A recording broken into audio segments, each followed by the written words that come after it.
100% fan-funded film. Be prepared for independent thinking.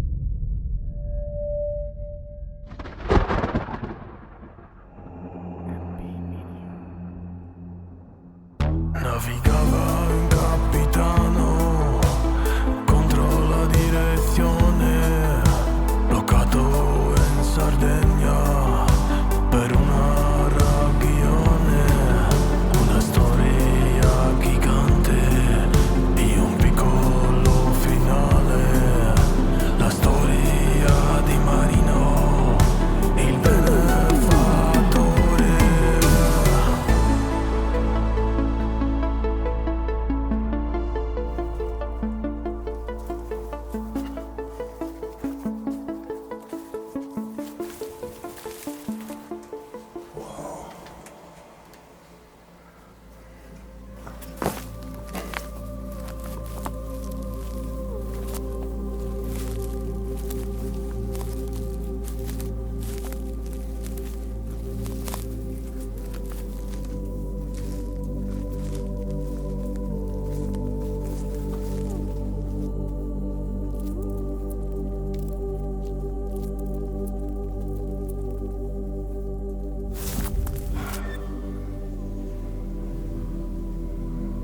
Do you know that feeling? When you come to a place you didn't know, don't understand, and no one explains where you are. But deep inside, your primal instinct tells you that we once were connected to a place as such.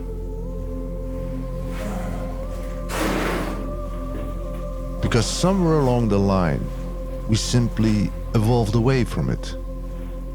By ignorance, arrogance, or perhaps deliberately obscured. We became modern people, right? So smart that we've become stupid again. Not understanding the roots and principles of where we come from anymore. Symbols and structures with perhaps great meanings and connections, but in our present-day existence, nothing more than a hollow space.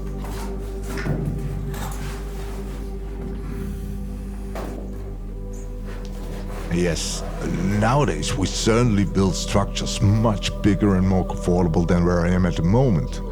But imagine building this thousands of years ago, in the middle of a mountain.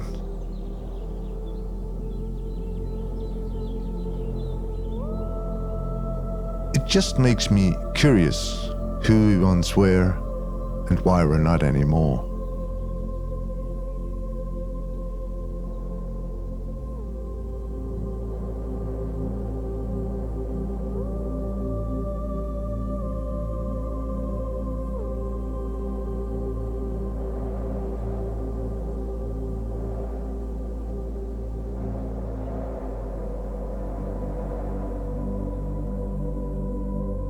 Look down there, huge, massive boulders. You really want to understand how they lift the stones, how they move them.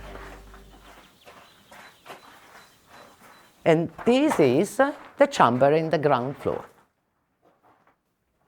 The rings of stone decrease in size. You see, smaller and smaller, and then since you have another chamber on top, because the central tower used to have 3 chambers,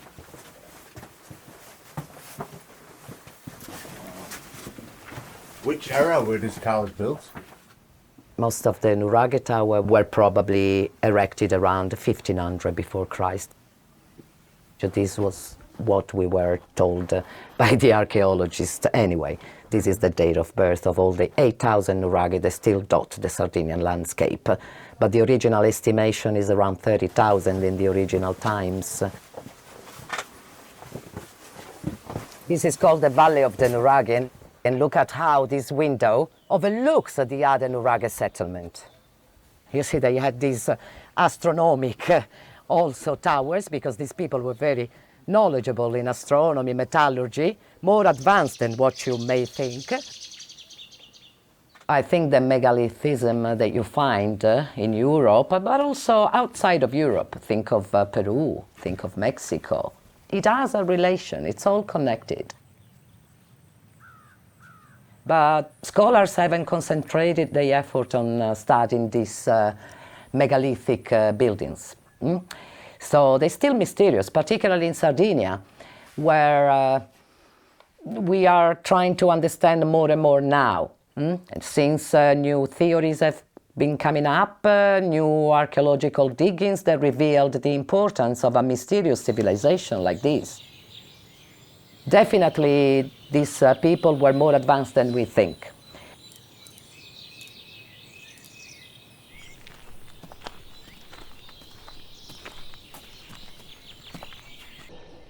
Whoa.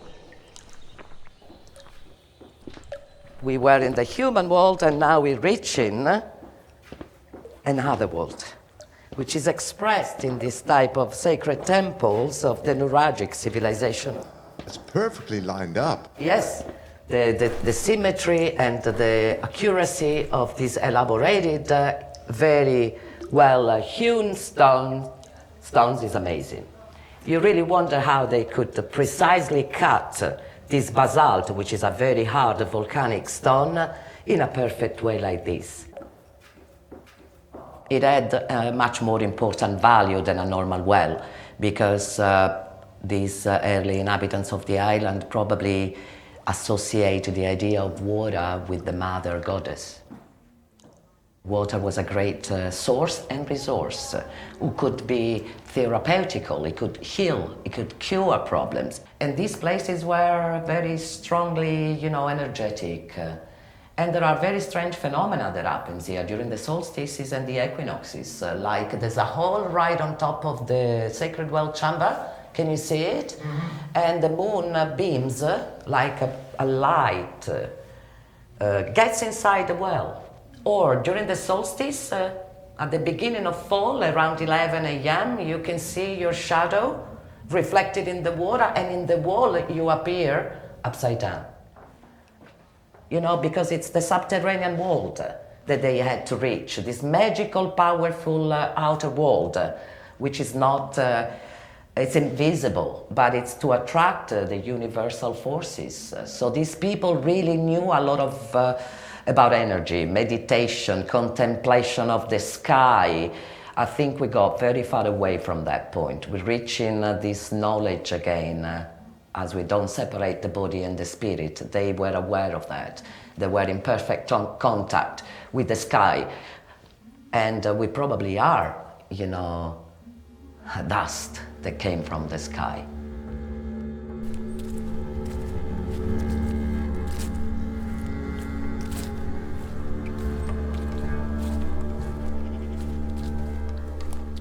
The name of this place is Sadome Sorkui, the home of the ogre. The theory that we have is different from what the academic world has proposed till now. Oh, really? These tombs have been described by the academic scholars are collective tombs, which means that there were burials used all over again to bury different people. Even if they refer to the heroes of this civilization, I don't know if it makes sense, because we've never seen pictures of the skeletons which were unearthed during the excavations. There's no record of that. But these were not just simple tombs. The chamber has a stone stool, like a little seat.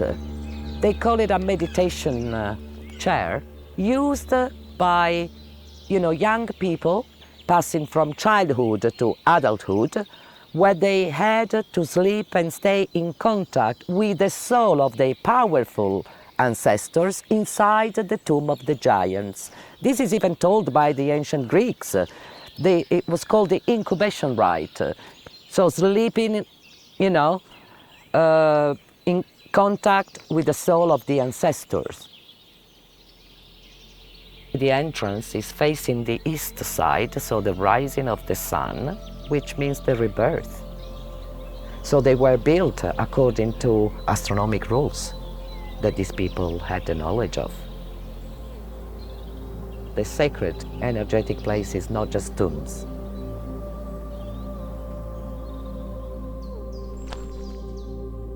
Sacred healing areas created through astronomical precision and connections.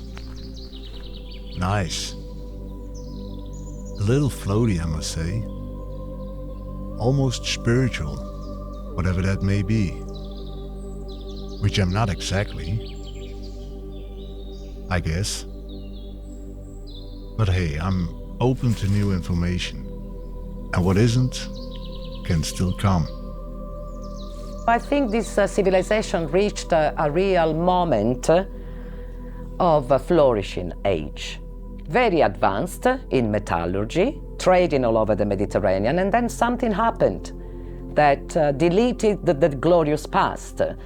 And then the archaeologists didn't consider the importance of this civilization, neglected, misconsidered. So I think... What, on purpose, or...? Probably also on purpose, because the theories that they would come up would be shocking. Would be shocking. Because there are... For whom? For the whole academic world, and also for the average human being, because there are lots of mysteries about this island, lots of strange legends about, ogre, giants, little fairies, lots of legends that need to be explained.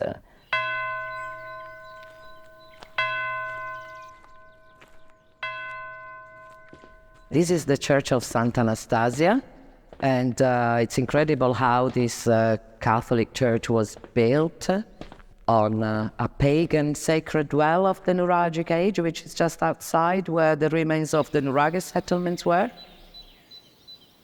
So can you imagine the Catholic that continued building on top of some previous pagan temples? And it was here that at the beginning of the 20th centuries, it is said, and you can find it reported also in some articles, that apparently some huge skeletons were found that belonged to giant human beings. Well, are you talking about giants? Yeah, I'm talking about giant skeletons, yes. Tall people? Yeah, from 3 to 6 meters. This is what the articles report, because apparently once they were unburied in the settlement of the Nuragic age, then the skeleton were taken into this church, and then the day after, according to witnesses, they disappeared. But who's taking them away? They said some inspectors came. I don't know who they were. Don't know. What could be a reason that they are hiding a huge story like that? What could be, other theories or? Oh yes, I mean it would change the human history. Admitting that there was a time that this giant existed and probably ruled over the common people. It will change the history. How are you going to explain hundreds and hundreds of years that we were told it? This is what happened in the Neolithic age. This is what happened without giving any proper explanation or logical rationale. There's definitely a strong energy that these people were aware of and they could use. And probably this knowledge disappeared when they also vanished from planet Earth.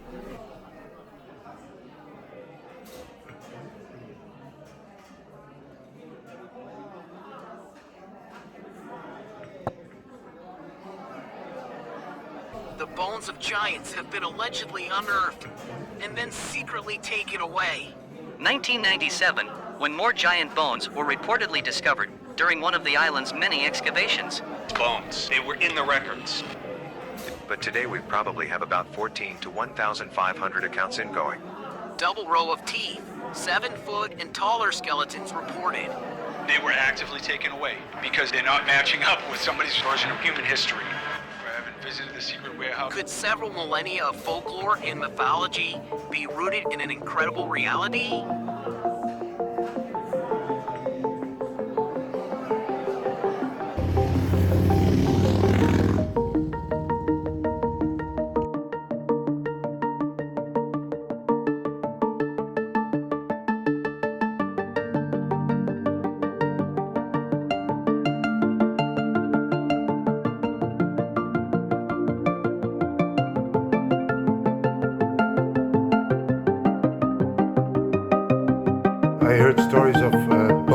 been found of giants, and I thought maybe it's in the National Museum where I can find some stories where they found.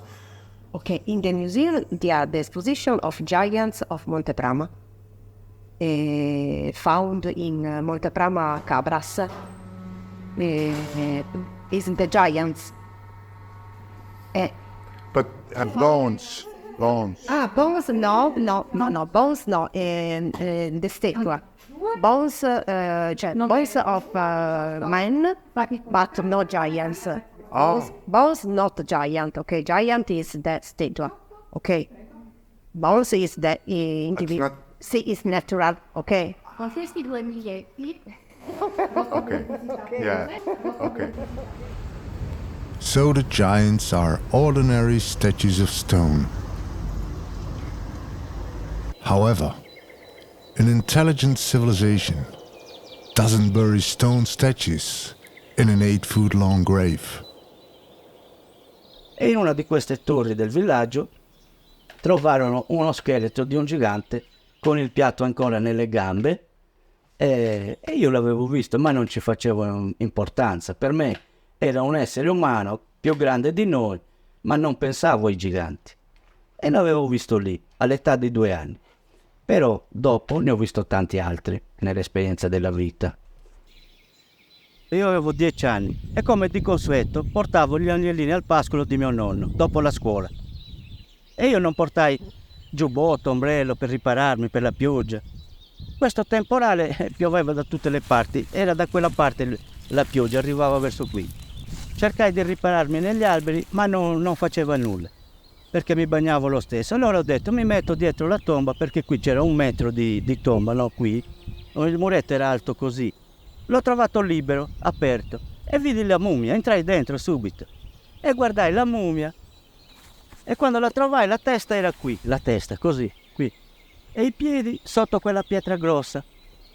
Presi di nuovo gli anellini di mio nonno, corsi in paese e lo dissi a mio nonno. Nonno, ho trovato la mummia del gigante.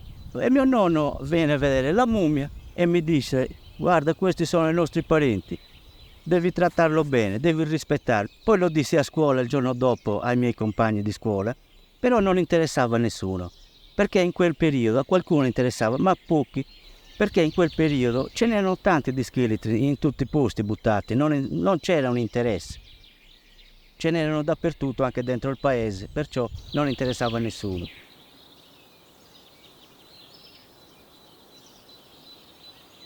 Beh, questo è un dente del gigante, però di un king, bambino.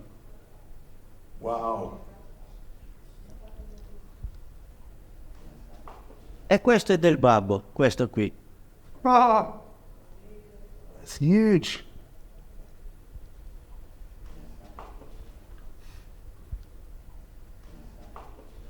Whatever wear this in his mouth is big. Questo, vedi? Questo qui è così. E sai cos'è? La spalla, questo. Così. Però questo così, arriva così. E il gigante, così. Can I touch it? Le manca il pezzo, vedi? Questo è un fossilizzato. Fossile. Questa è la vertebra, qui, la schiena. Vertebra.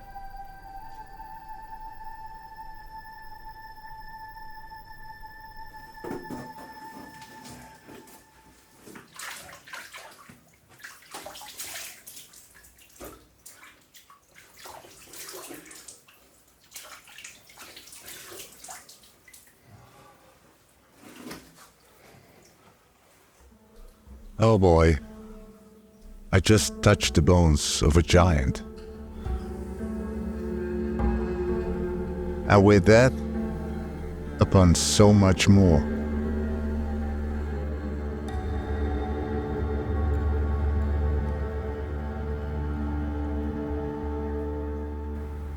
German biotechnologist has developed an artificial womb facility for artificially reproducing genetically engineered lab babies. It also introduces an elite package with a menu card for the parents to choose the hair, skin and even eye color of the baby. Carry out genetic corrections in case of disorders.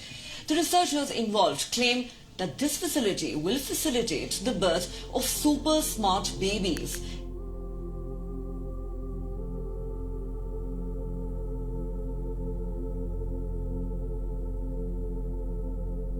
There is something going on with that ancient world and our origin. Why would they repress important discoveries and lie about the past? Do we really descend from a single pair created by a god under the apple tree, or would we then have actually evolved from the apes? Well, both sounds as bizarre as the fact I just held the tooth of a giant, huh? Now imagine that our history is much different than we are told. And there is a reason for that.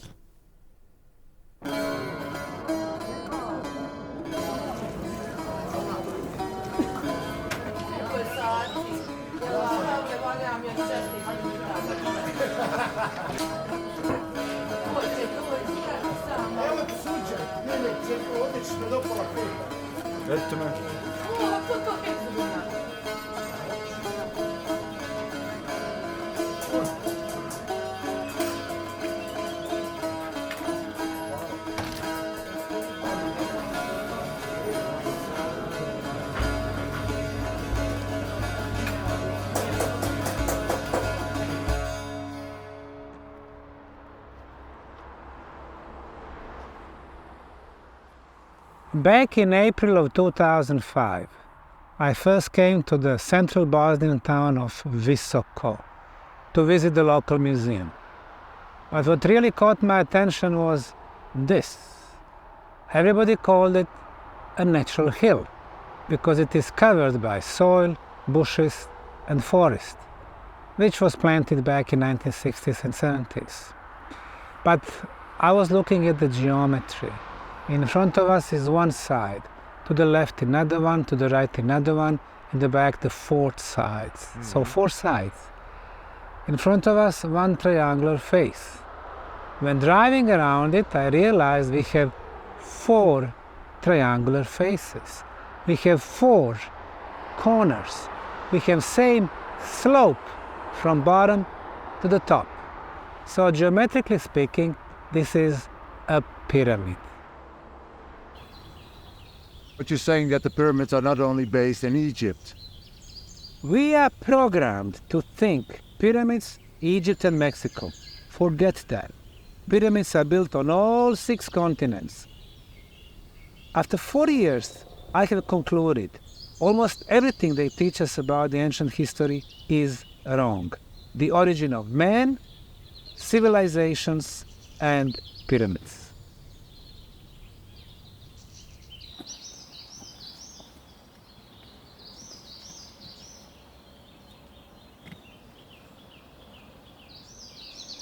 Back in 2005, this was covered by soil. And then we started removing the soil, discovering these blocks. This was the first one that we discovered. It is clearly rectangular in shape. It's 4.5 meters long, 1.5 wide, and 45 centimeters thick. Its mass is 7 tons. Mother Nature does not make blocks with 6 sides that are perfectly flat and 6 breaks at 90 degrees. It's made by intelligent hand. Next to this block is another one, and another one. But this is only the first layer of concrete blocks. Below is the second layer, about 40 centimeters, third layer, about 45 centimeters, and the fourth layer, 1, 2, 3, 4. This is a structure. Mother Nature does not construct, but intelligent hands. We took samples from these blocks, sent them to 7 institutes for materials, Politecnico di Torino in Turin, Italy, then Geopolymer Institute from France, Czech, Slovakia, Bosnia. They all told us this was an artificial concrete. Our concretes, when it comes to the hardness, are in the range from 10 to 60 megapascals. This one here, after we analyzed 50 samples, are in the range from 74 to 155 megapascals. Wow. The best quality ever. Between concrete blocks, we have discovered fossilized leaves. It got there during the construction phase. The age, 29,200 years plus minus 400 years. Wow. And this is radiocarbon date. Calibrated date is usually about 14% more, so the real age of the Bosnian Pyramid of the Sun is 33,600 years, which makes it the oldest pyramid ever. The next element, orientation to the cosmic north. The Great Pyramid of Egypt has an error of 0 degrees and 3 minutes. That's almost perfect. Khafra, the second largest, 0 degrees, 3 minutes. Mycerinus, 0 degrees, 18 minutes. Bent Pyramid in Dahshur, 0 degrees, 12 minutes. Red Pyramid, 0 degrees, 5 minutes. These are all perfect orientation. But the Bosnian Pyramid of the Sun, 0 degrees, 0 minutes, and 12 seconds. The most precise on the planet.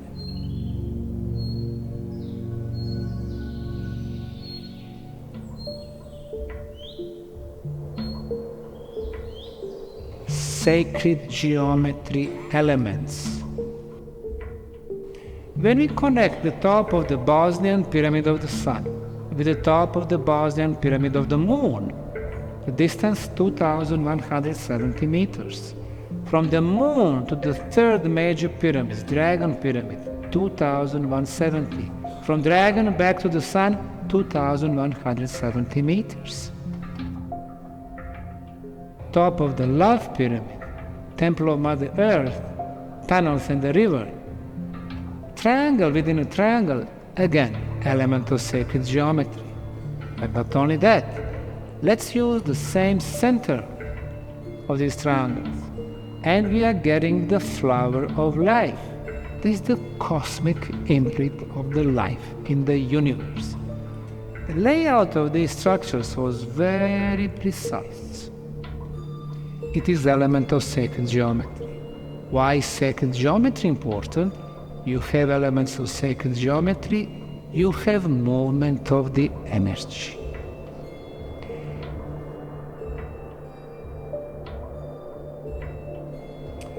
In the case of Egyptian pyramids, we have another element of sacred geometry, which is called golden section or golden ratio, number phi. As a matter of fact, same thing in the case of Bosnian pyramids. If you use tops of the Sun Pyramid and the Moon Pyramid and 2 more pyramid hills, we are getting the golden ratio.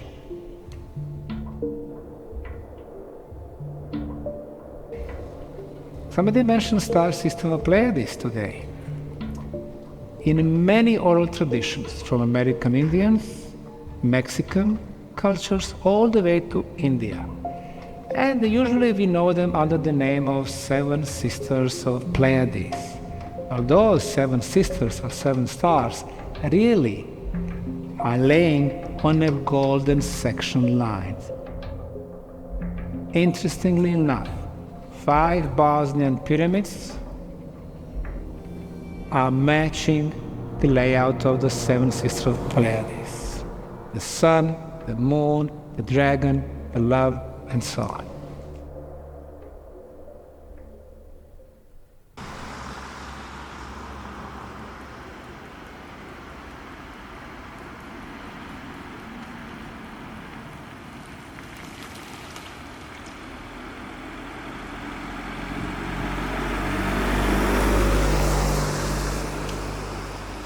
Fly me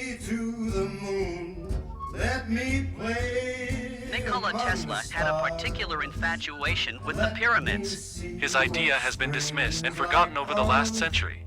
In 1905, physics genius Nikola Tesla submitted his U.S. patent 787412, which was titled The Art of Transmitting Electrical Energy Through the Natural Medium. Tesla realized that the ion sphere was sparkling with electrical energy, which could easily be tapped. Planet Earth was a gigantic electrical generator spinning around two magnetic poles from which limitless energy can be harnessed. But what he discovered was, it was the location of the pyramids that created the power. Tesla's discovery and device disappeared after his mysterious death in 1943.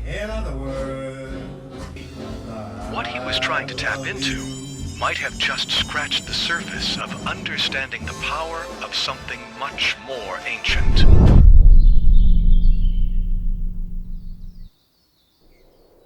The whole pyramid and the tunnels have huge quantities of quartz crystal.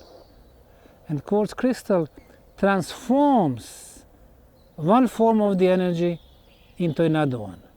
Transforms, in this case, electromagnetic fields that are measurable, 28 kilohertz, through the piezoelectrical effect into ultrasound of 28 kilohertz. The frequency of 28 in ultrasound is the levitation frequency. People feel light. So these are huge structures with the oldest and best quality concrete. Imagine that we are able and allowed to clear the forest and the soil above the concrete blocks. Unfortunately, after the first 3 months of digging back in 2006, so April, May, June, in July of 2006, the State Commission for the National Monument claimed that this whole area be a protected area. Why? Because of the small, very modest fortress on the very top of the pyramid, which is 450 meters away from here. So that forgotten fortress they used to stop the digging. Why? Because before that they claimed there was no pyramid. And then once we started digging, we are finding proofs that we were right. So instead of supporting us, helping the project, helping exposing the biggest pyramids in the world, they wanted to do everything to stop us. Sad.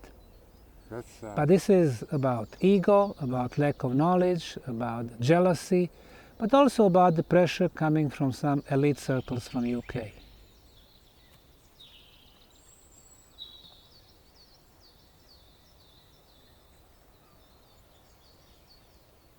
In the tunnels I'm making the measurements at least twice per week. This is an Alpha Lab air ion counter. The negative ions are the filter for our air. They are catching dust, viruses, bacterials. I will choose the polarity, minus, and then the switcher to measure. It's showing 7,000. 8,000, it's a very huge and very good concentration. Goes down to 12. We are in the nature. German scientist, he discovered that we need 3 million of negative ions per day that our body cells can work normally. Oh, really? And he became also Nobel Prize for it, for the discovering, yeah. They're leaning on each other, interlace. Watch your head, come with me.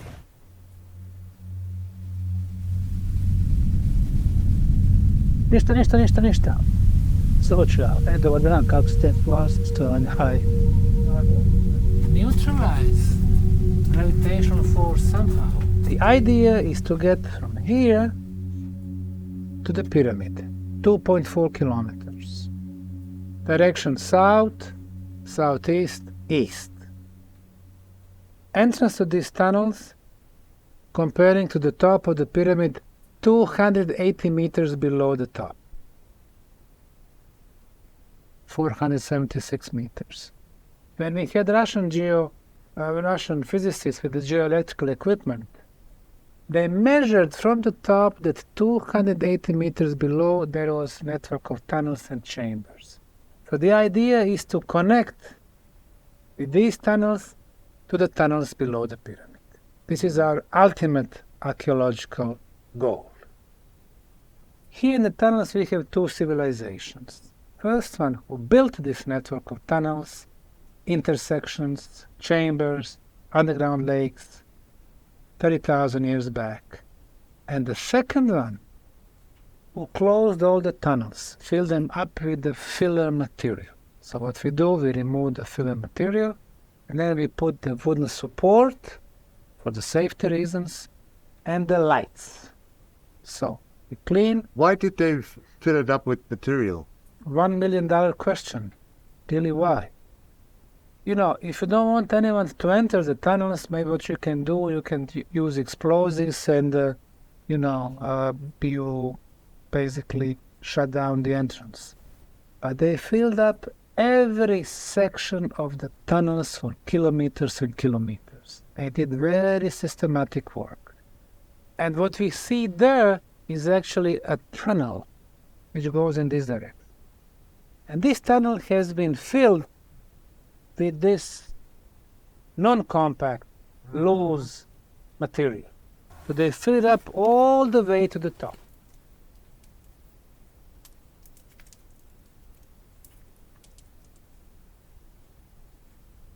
Look at here, half radius ceiling, and somebody close it up all the way to the top. So, this is the first mystery. Why would somebody go through so much effort to close them? Of course, the first thing that comes to our mind is they didn't want anyone in the future to come closer to the pyramid. But there is probably a little bit more than that. And then we have started finding blocks like this one here. But it's interesting, it's, it's egg-shaped. If I analyze this material, it's a ceramic. If it is ceramic, it means somebody made it, shaped it. To make the ceramic today, we need very high temperature. Pointy part, showing the direction. Over there is a tunnel. There is a line all the way on the top. Looks like this is a lid, a cover. Below this block, underground water flow. Water moves in this direction, and the width of the water is from this edge to another one. So this block is actually an information. For us in 21st century, this is just a piece of rock. Shall we do some measurements here? Of course. Yeah. So, do you remember the concentration outside? 12,000. Yeah. Yeah. It's 22. We're now 80,000, right? Yeah, so now it's 80. So these are very, very... But it goes down again till 75. Okay. In my report, I would write 75, 76,000. Okay. Yeah. So I'm always searching the middle ratio. So negative ions, 70, 80,000. It's 50 times higher than outside.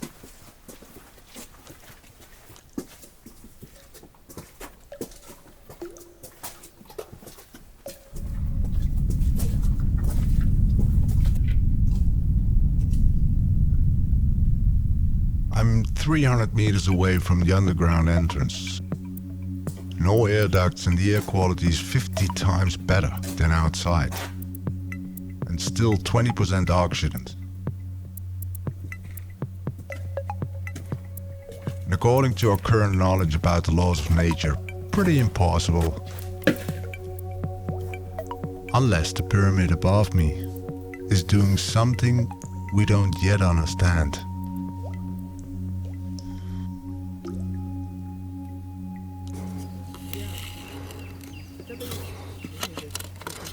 De structuur van de piramide, wat doet dat dan? Nou, wat heel belangrijk is voor de piramide is de hoek. De graden, zeg maar. Dus het gaat erom dat het zo strak mogelijk is. Dit is 51,5 graden. En daarom is het ook belangrijk dat die water past staat. Want als die een beetje anders staat, zijn die gaten ook anders. Maar wat geeft hier dan energie? Waar zit die energie dan?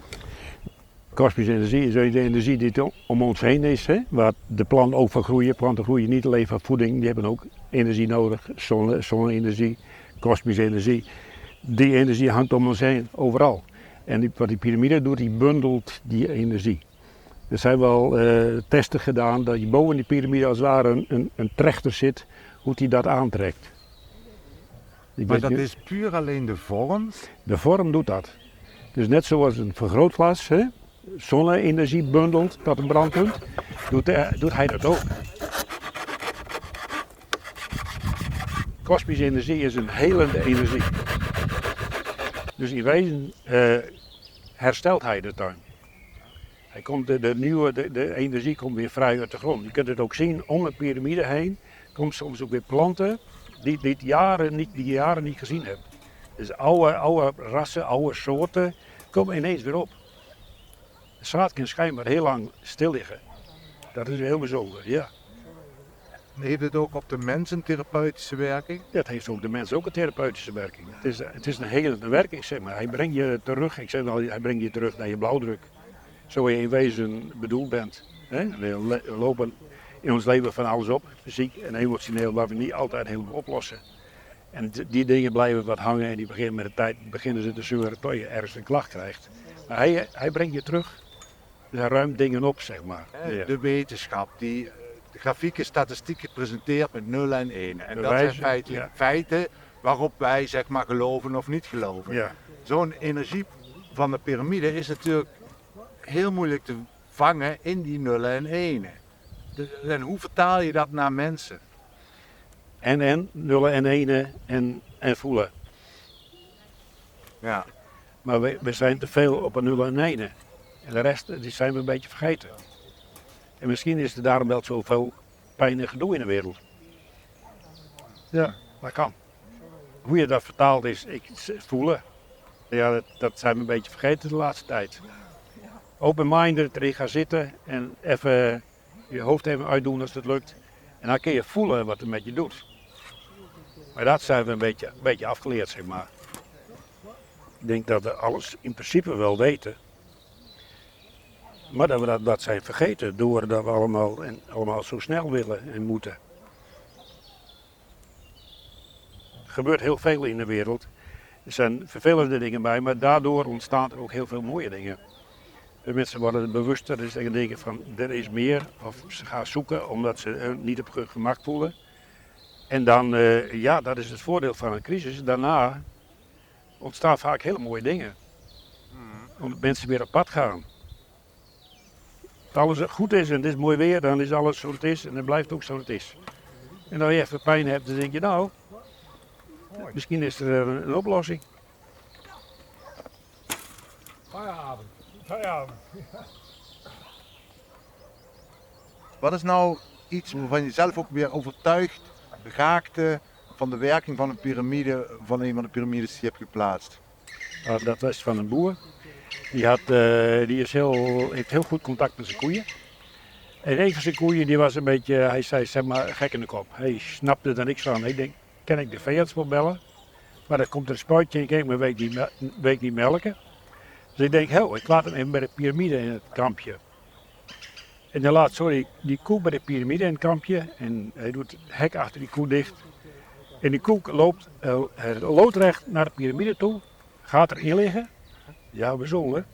Gaat erin liggen en heeft er een halve dag in gelegen. Volgende dag ging je eten, ging je weer liggen. Ging je weer nog een keer eten. Ging je weer in de piramide liggen. Het heeft 2 dagen geduurd. Dag 3 stond hij weer voor het hek te roepen. Van jongens, ik ben klaar. En de boer kon gewoon weer melken en deed gewoon weer de andere koeien mee.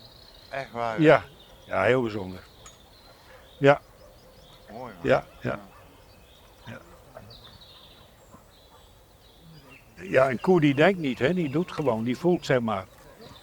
Die heeft op een of andere manier gedacht, ik ga in de piramide liggen. Ja, voor die boer was dat gewoon een bevestiging van wat hij altijd al dacht. instruments constructed with specific angles and dimensions have mysterious and miraculous effects on the material kept inside them. Some of the findings of such studies include rapid growth of plants, faster healing of bruises and burns, longer preservation of increased vitalization and better relaxation in human subjects.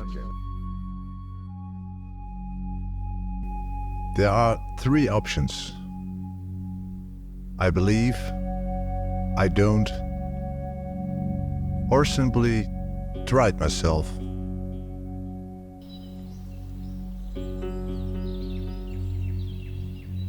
So I built a pyramid.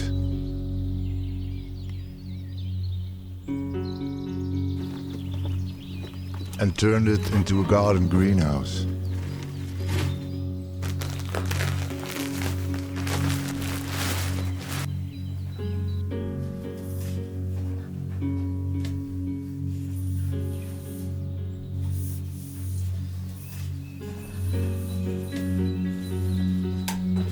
With a tunnel, of course.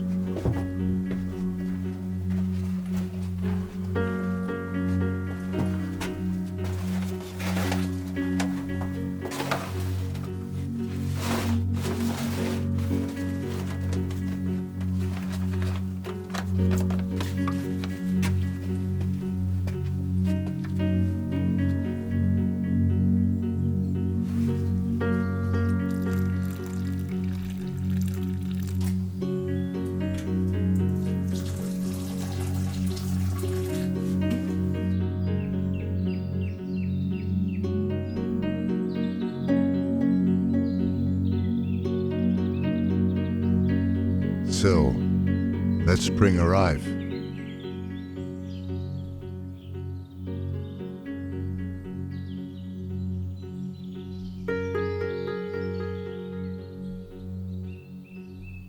And time will tell.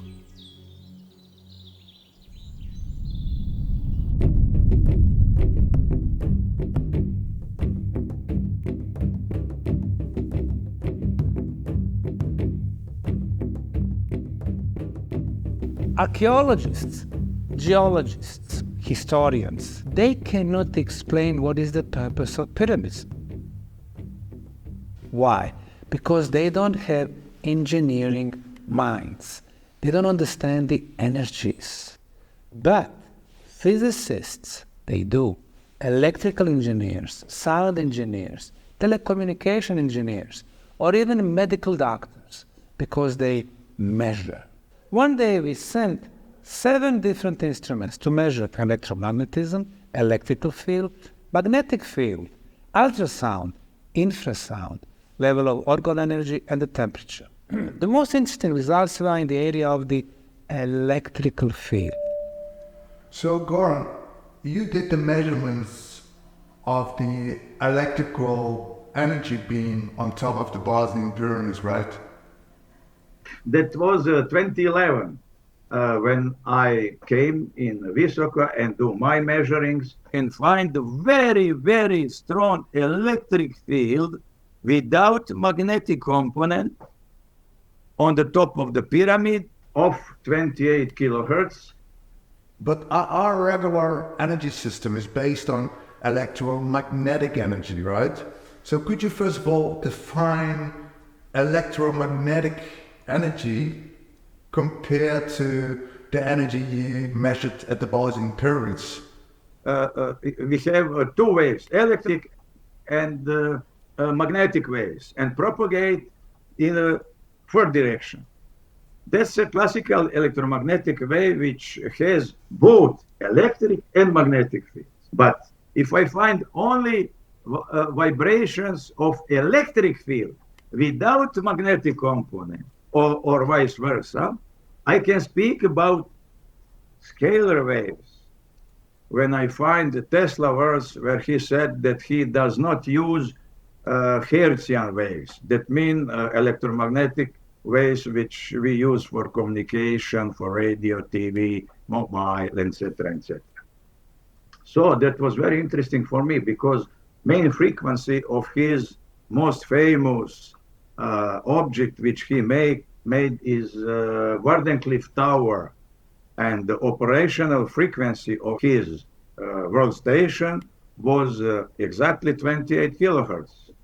So when we calculate and compare everything of that, what we got was one very interesting form of distribution of energy strength, of voltage amplitude in different points. There we can be absolutely sure that it exists.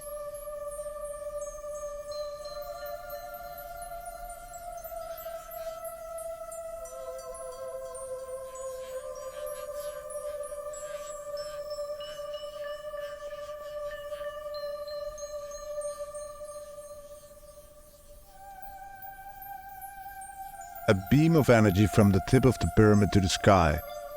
It may be so, but what purpose did it serve? Our conclusion, the first purpose of the pyramid energy is the communication device. A communication to whom? Of course, it opens up more questions. Yeah. If our planet is point A, it has to be point B, and point C, and point D. We measured direction of this energy beam. In the morning, it's moved a little bit to the east, where the sun rises, on the east. At the noontime, south. In the afternoon, southwest. In the evening, west. Does it mean that our planet communicates with our sun? And through the sun, as the cosmic gate through to other solar systems, and other star constellations, and other galaxies? It's possible. And then the movement of the information is always two ways. The pyramid acts as the transmitter. It emits the energy. But at the same time, the pyramid is an antenna. It receives the energy. Is it possible that we have a phenomenon called cosmic internet? Maybe. What do we know? This is one of the blocks that we discovered back in 2006. It was completely covered by pebbles and rocks. Once we removed that, we discovered those carvings. Now look at this one here. When we compare those symbols with the runic symbols, so we have some symbols that perfectly match runic symbols, total of 8 of them. We have sent those 8 symbols to 2 professors in the US asking for decipherment. And this is how the message goes. The gate has been closed. We are at the standstill. We will have to defend ourselves and conquer until the cosmic gate is open again. Wow, that's a message.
Who is writing the history here? And how true is it?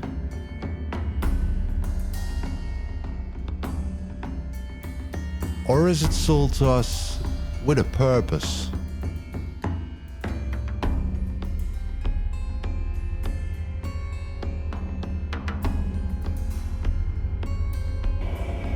Why are facts and observations dogmatically dismissed as mythological and unscientifically?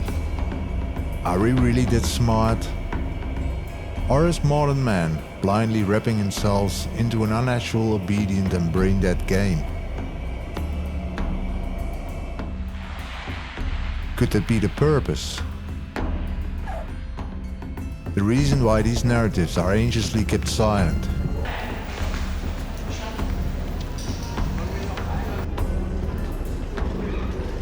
Imagine, we have healing water, free energy and a balanced mind.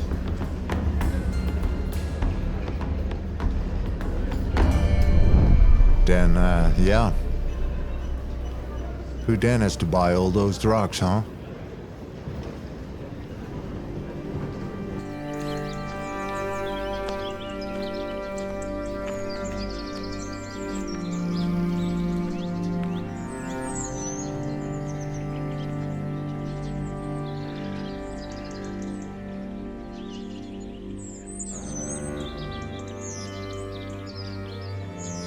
What is sacred geometry? Sacred geometry is a terminology invented in the 19th century when some people began to try to analyze temples, and they found, for example, relation with the circle, of course, with the square, with the pentagon. They tried to understand what was going on with the geometry of these cathedrals, of the pyramids, of these Hindu temples. And so they called that sacred geometry because it was related to sacred places. The function of the geometry, it's a drawing that regulates the shape of the building. It regulates not only the shape, but it regulates the energy of the place. Okay? So this is a geometry that makes that the place is connected with some rhythms that make the place better for living and healthier. So living for whom? For man and nature, or only? For both. For both. They were aware that they needed energy to power the places. All the temples are built on crossings of water veins that are chosen. Most of the places they choose were chosen before by the ancient people, the people of Neolithic, the people of the Dolmens, the people of the Menhirs.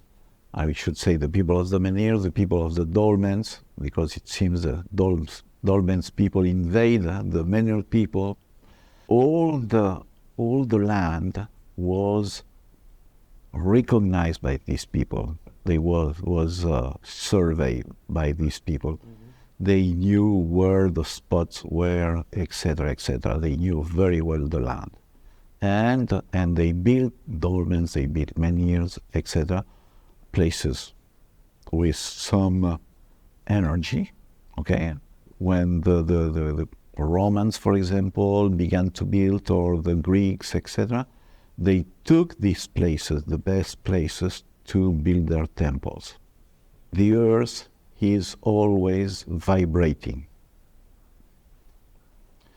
You have, for example, earth tides that makes that the earth vibrates, goes up of 30 centimeters and down 30 centimeters in a day, okay? And so that makes that everything that is on earth is vibrating.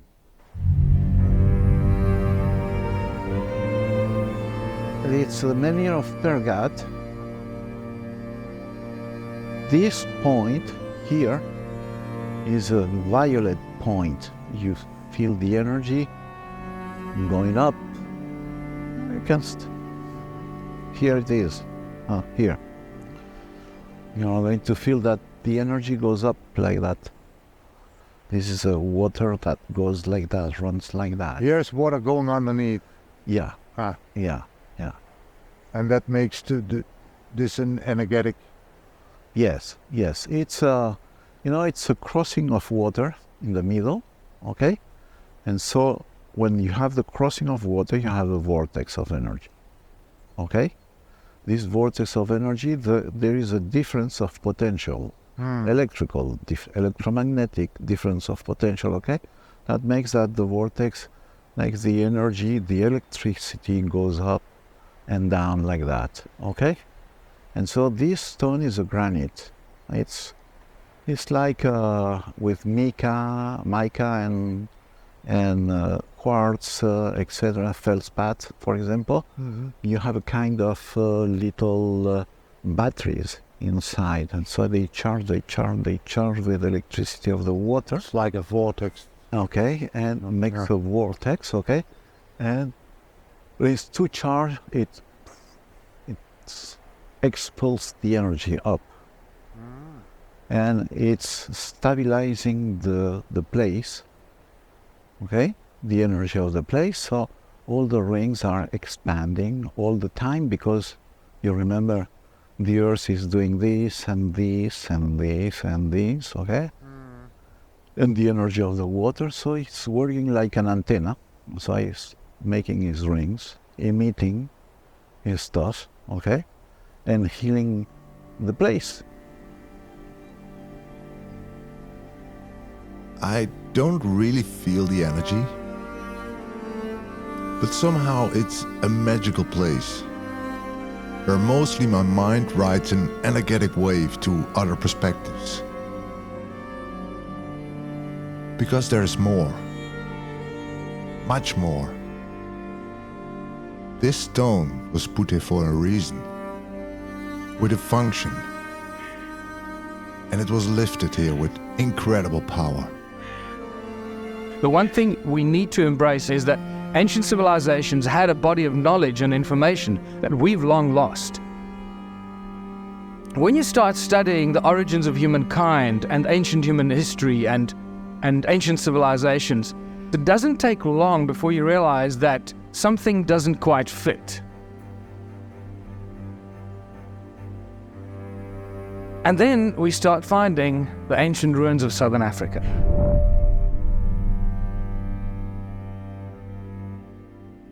He organized a helicopter flip. We flew around looking at these stone circle ruins. It's only when I saw it from the air and I saw the density of the ruins, how interconnected it is, that it's not just stone circles lying around randomly, that it's stone circles that are connected to each other by these channels that look like pathways, and then mountaintops that are covered in these terraces that are interlaced with stone circles and channels linking the stone circles together. Before I realized, I counted more than 10 million of these stone circle ruins. So we do know that the stone circles generate energy. They are frequency generating devices. And this is why each stone circle is a certain shape. No two stone circles are the same. Each one is completely unique. And they're all connected together because each stone circle generates a huge amount of sound frequencies, magnetic fields, and electromagnetic fields. So the sound frequencies come out of the ground, and the shape of the stone circle is determined by the sound frequency that comes out of the ground. It's called cymatics, the cymatic pattern. Ja, dit is eigenlijk een apparaatje dat een trilling creëert op de plaat, zeg maar. Ah ja, dus we creëren eigenlijk het aardoppervlak, maar dan in het heel erg mini. Ja, zo met het zand erop en het zout. Alright, 916 hertz, daar gaan we. Wow.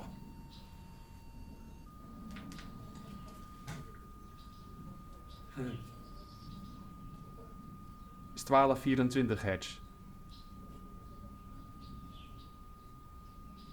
1228 hertz. Daar gaan ze weer. Cool.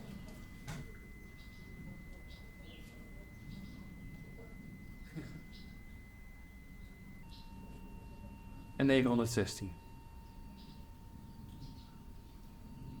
Wow. So we know that the stone circles generate frequency. We've measured it.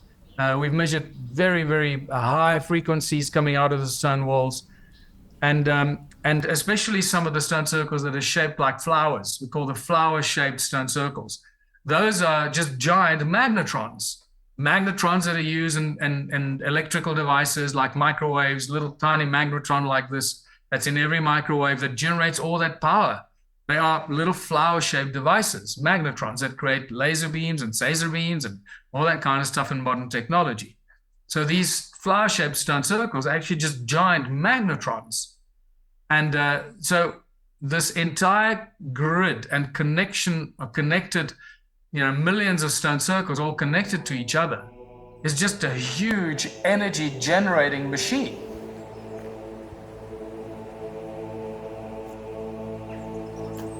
And that's when I realized, oh my God, we're dealing with an unknown civilization.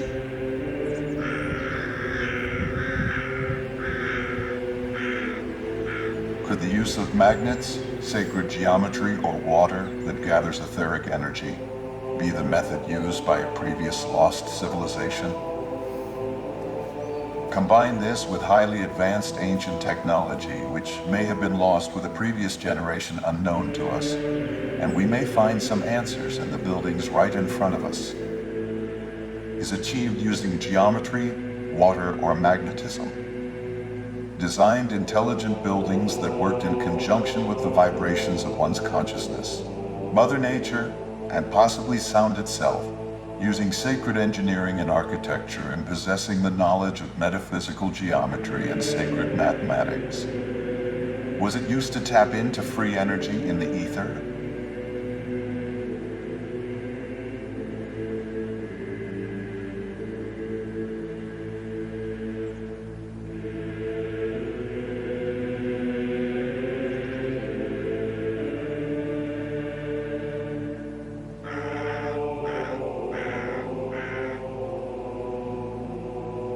It's all based on geometry, resonance frequencies, everything vibrates. If we had an electric razor, we plugged it in, turned it on, set it on this table, it's going to move around, isn't it? Ever seen that? Yeah. That's the beginning of the concept because it's vibrating. Everything vibrates at a frequency, and if you know that frequency, you can control things.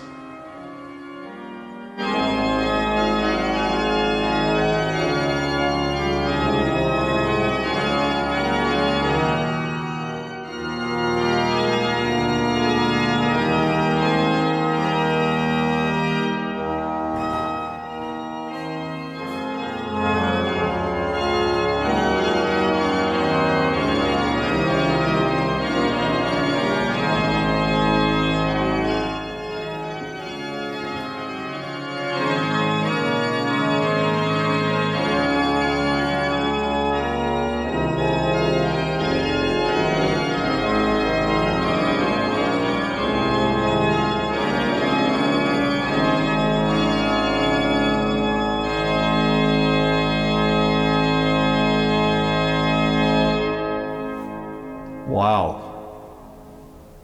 Klinkt goed, ja. Ja. Jezus. Ich habe mal so geguckt, so ein Orgel, wie alt und kompliziert das gebaut ist, das baut mir nicht zum Spaß. Oder? Nein, sicherlich nicht zum Ich Spaß. würde mal sagen, da muss das Orgel eigentlich noch eine tiefere Bedeutung haben. Ja, natürlich, ja, klar. Also, die Orgel hat natürlich eine ganz, ganz lange Geschichte. Und das geht ja zurück bis ins alte Griechenland. Aber es hat sich sehr oft geändert. Ne? Also im alten Rom, da gab es schon Orgeln, die waren im Zirkus eingesetzt.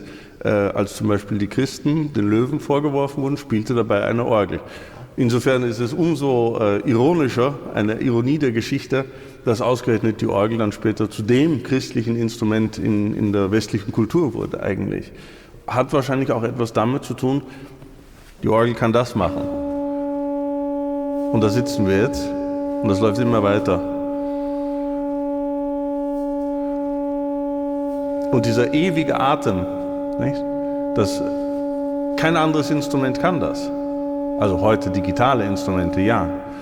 Aber alte Instrumente konnten das nicht. Und das ist so ein bisschen der Atem des Unendlichen, ne? Der da so ein bisschen drin steckt. Kann man sagen, dass das Orgel, die Frequenzorgel, eigentlich auch resoniert mit den Menschen, die in die Kirche waren? War das irgendwie so eine wichtige Abstimmung?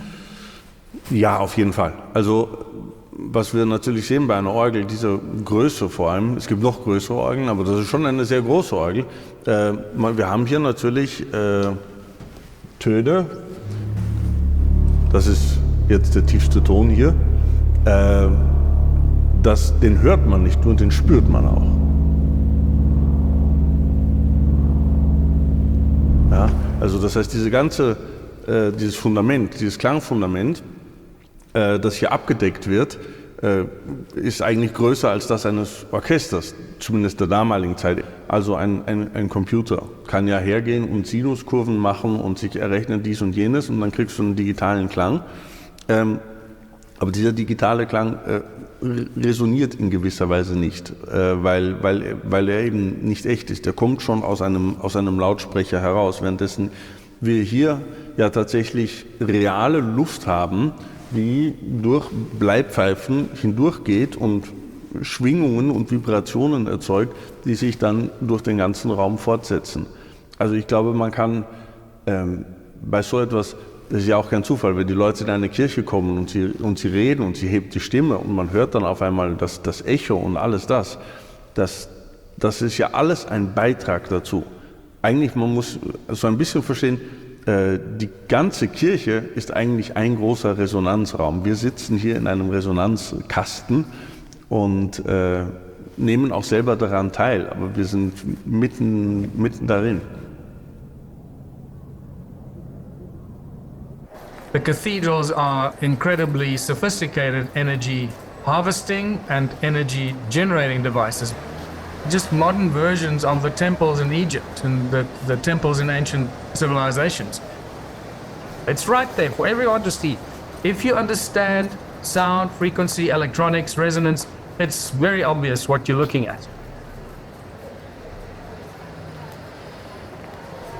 The stone circles are generating energy from the frequency of the earth, and cathedrals and churches today generate energy from the people being inside the church. You put a whole bunch of people inside a church or a cathedral, they make a lot of noise, they sing, they dance, they clap, and that sound goes up into the dome, it amplifies it, puts it into the tower, which is a cone. That cone speeds up the sound, it creates a Caesar beam, and that Caesar beam gets shot out of the top of the tower. And then some of the tops of the towers have little antennas with little balls on them, which suggests to us that they're actually controlling the frequency or to create a specific wave or a wavelength or a frequency of the sound coming out of that church that's created by the people in that cathedral or the church. This is just, it's very simple acoustics and harmonics. If you understand it, it's a no-brainer.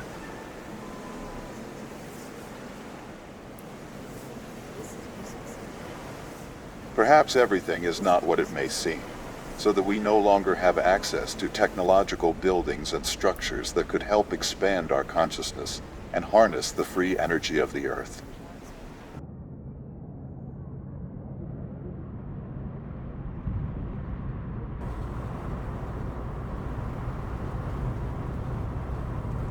Cathedrals as ancient energy harvesting labs by frequencies, morally hidden by the holiest on earth.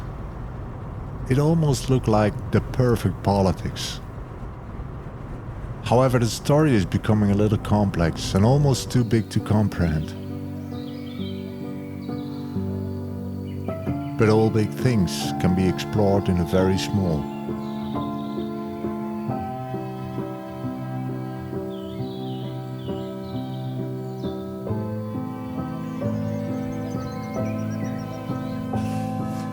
And whether the pyramid works or not, the crops here are not growing, but have exploded into giants in 20 days.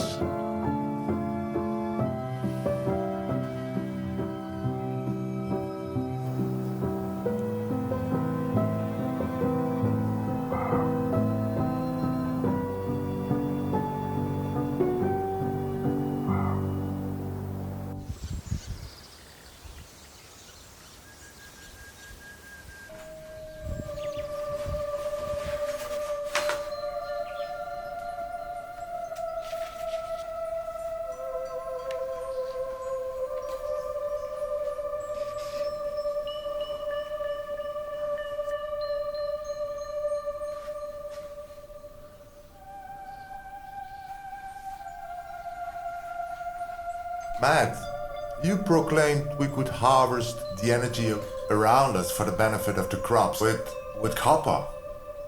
So what exactly are we harvesting in the atmosphere? That beautiful energy that's all around us, the ether, the chi, the prana, the life force energy, orgone, whichever word you would like to call it. There's all types of energy around us. And this was shown back in the 1900s too in Germany, when they used to send balloons up into the air to gather atmospheric energy. They would hang a little wire down, from the balloon, and they would collect that atmospheric energy. The higher you go up, the more energy that you can see. So when you're placing these antennas into your garden, such as a piece of wood and a piece of copper, you're creating coils around that piece of wood, and those coils are harvesting or harnessing the energy that's all around us, Mother Earth's energy. Mother Earth sends out vibrations every single second, right? And what we're doing is we're picking up on those vibrations so that we can elevate our gardens, our plant life, our pollinators, our bees, our birds, and the energy that's all around us. One of the biggest things that I've noticed since people started doing electroculture is they start to have all different types of pollinators come around, all different types of birds, all different types of bees. Why are we humans need to reconnect the garden with these frequencies? Why nature is not achieving this organically? What's happening is we're losing a lot of that energy because of all of these towers, the cell phone towers, all of this man-made frequency, right? And so what we're trying to do is we're trying to elevate our gardens and bring back the Earth's frequency and help increase that. Because it's interesting when you look at technology, like the US Navy, right? They use, for example, the Schumann resonance of 7.83 hertz to communicate all across the world, right? So what we're doing is with electroculture is we're tapping into that same Schumann resonance, which is going all around the world, and we're using it to help elevate our garden. A lot of this was lost with the resets of World War I and World War II. A lot of information was lost related to these types of ways because it made us more dependent on the chemical farming instead of using the energy from the earth. Having enough food for the almost 8 billion people in the world is quite a challenge already. Is it realistic to adequately meet world food demand with electroculture? 1940s, Victor Schauberger and all of his work, right? He presented all of this to the Bulgarian government at the time, right? He presented copper tools, he presented copper plows, he presented all types of things derived from copper. He even showed how you can vortex water to structure it, using copper. He showed all of this, and this was all shown. And he determined that when you use copper in the soil, you'd start yielding 2 to 3 times more food. You wouldn't need as much water, right? So your plants don't need as much water. They'll start growing faster. And he noticed like potatoes were 2-3 times the size. He noticed tomatoes were 2-3 times the size. All these different foods were 2-3 times the size. So when it comes to abundance, if we just tap into the energy, we could have abundance. But if we use all these chemicals which are blocking up the energy and blocking up the earth and really destroying the earth, right? And destroying our health, right? Because that's what these chemicals are doing. They're destroying our health too. We eat them and then we're poisoned and have health issues as well. So we can't have abundance if we're poisoning ourselves. It doesn't make any sense, and the land and the insects and all of those things. But Victor Schauberger presented all of this, and during the 1940s, the Bulgarian government actually shot it down because the person in charge at that time was basically getting a kickback from the fertilizer companies. And what they did was they put out a broadcast on the news and on the radio saying that if you use copper tools instead of iron, because iron leads to rust and decay, you would yield too much food and not make enough money. And the farmers at that time were, like, I don't want to be a part of that. So when it comes to abundance, 1940s, right, just before World War II, we saw all of the abundance that was there. And he was showing it. He was showing it with so many different people. He would go and give them gardening tools and go, try this out. You'll see what happens. And he recorded so much abundance, but it was all pretty much moved away. And then, like I said, as we became more on the chemical farming and moving more towards that, we moved away from that energetic principle. But a lot of this information was removed and taken away. And as that information was taken away, and the books were also removed as well, right, relating to these topics, as all of that was removed, we lost this idea for abundance, and we started to connect to basically spraying chemicals all over our plants. And as we became that way, we also became dependent on the chemical companies. And now those same chemical companies are gene altering the plants so that they can own the patents to the seeds, so that they can keep making money off of something that is completely free, which is nature. If people are using this beautiful energy, they could have a ton of food and then they could share it with their friends and family. Right now, I have a lot of people who message me and tell me, I'm giving my food out to X, Y, and Z because I have so much, they have to come over and take it. And that's what I'm all about, the abundance and everybody having prosperity with their food, and exchange and trade between each other, and then we get rid of the whole control on the money system.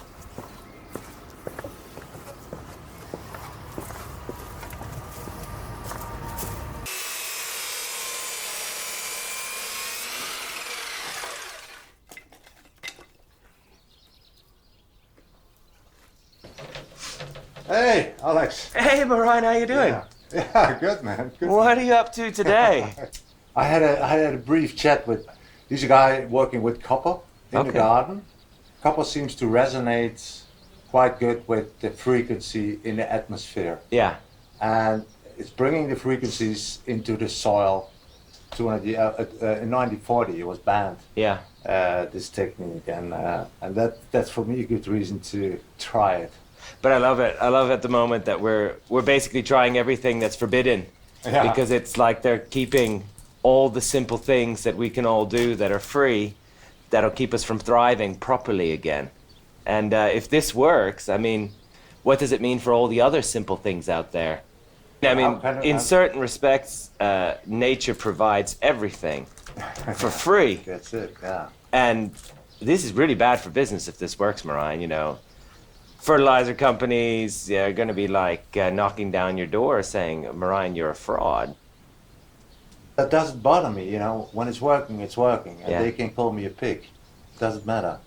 The pressure from outside is awakening something in people to do just those things who are being kept under the surface, right? Yeah. Well, and I mean, they want to become independent again. I mean, we've all become so dependent from the electricity to your credit card to, you know, where do you get your fuel, where do you get your food? And if we start doing this stuff, suddenly everyone is a free individual again, can provide their own food, their own shelter, their own, and then they've got time to be happy. And I do feel that they're getting scared of happy people. Because people are hugging, having dinner together, growing their own food, getting their hands dirty and creating life, rather than what seems to be the trend is destroying, you know, destroy the individual, destroy the identity, destroy the gender, destroy the children, destroy the nature. And it can be something as simple as copper wire wrapped around a stick, which wakes a person up to the power that they have to create beauty and life.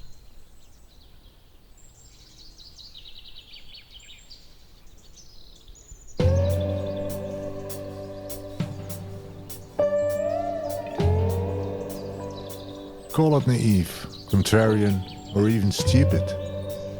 But the quieter the story, the more it awakens something in me to do just that.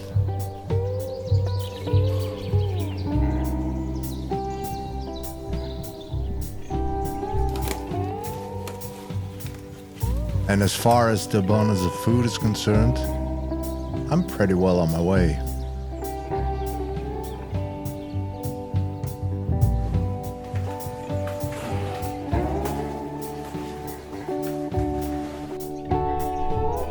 I honestly don't know what a kohlrabi should normally look like. But in the supermarket, they are on the skimpy side.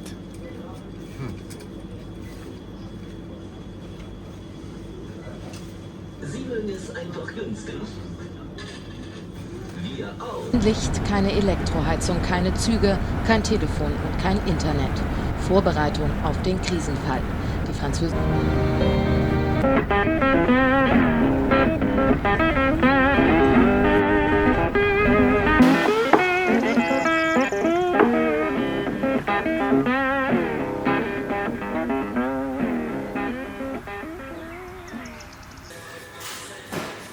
Tell investigators that several agencies believe something landed or crashed. Whether it was non-humans or not, it certainly scared the people living on this property. When a Las Vegas Metro Police officer's body cam catches this, something flashing low in the sky. 911 emergency. Minutes later, there's like an 8-foot person beside it, and another one beside it, and it has big eyes and looking at us. Okay, where is this on your property? In my backyard. I swear to God, this is not a joke. This is actually we terrified with. So there's two people or two subjects that are in your backyard? Correct, and they're very large.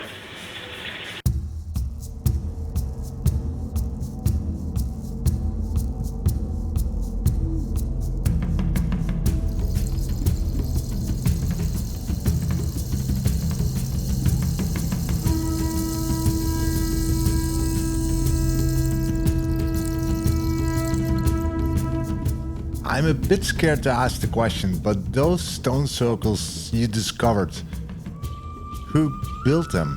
At this stage, everything points to the entities referred to as the Anuna gods, or the Anuna or the Anunnaki in the Sumerian texts, and the primary deity there called Enki, who was the supreme commander of the Anunnaki here on Earth.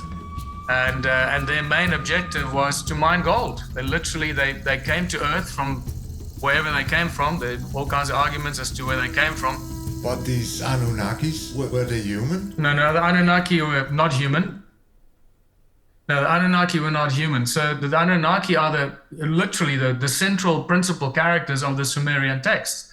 Millions of clay tablets discovered in the Middle East, the Near East, in Mesopotamia area. And hundreds of thousands have been translated. And those translations are often kept very secret. Kept secret by whom? It's held the money to fund that research, to do the translations. There are many stories and books written about that, how some of the translators of the early Sumerian texts were compartmented. They were brought together to translate them. Then they realized they were translating stuff that was, otherworldly. It was like mind-blowing advanced technology of these beings that weren't human. And they were translating all these clay tablets, and then suddenly they realized, oh my goodness, this is a problem for us. So they started to separate the translators. The translators weren't allowed to talk to each other. And you just see the control creep in when they realize that the translations are very important information that cannot be shared with humanity, that they wanted to keep for themselves. But a lot of it leaked out. Where did the Sumerians get their information from? The Sumerians tell us in the clay tablets that they got their information from the civilizations and the people that were in a time before time. So not just a few thousand years ago, many, many thousands of years ago. A time before time.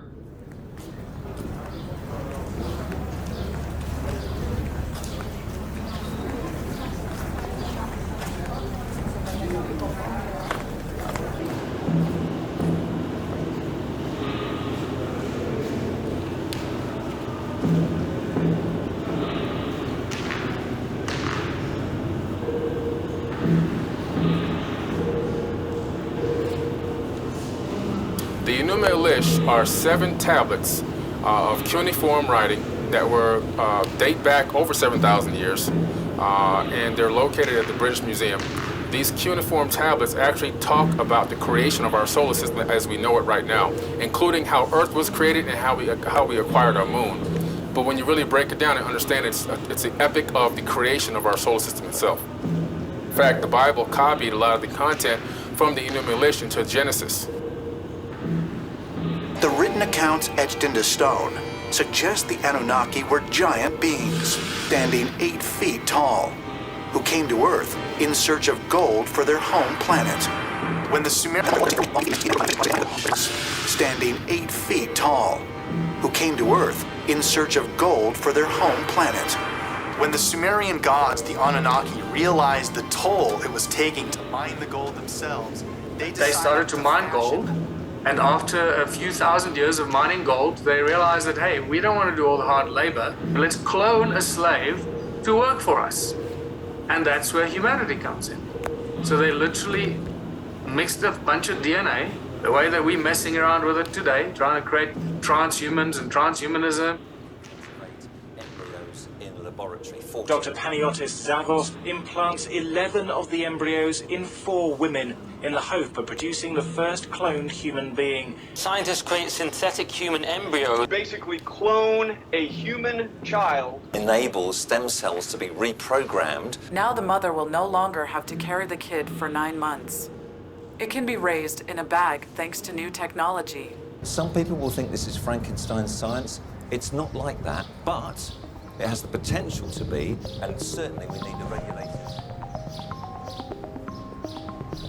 If we can clone humans today, wouldn't it be arrogant to think that highly intelligent societies before us, about which we know so little, could not do so? At least something created us, which is a crazy idea at all. And that something had a reason for creating us. And they're doing it again.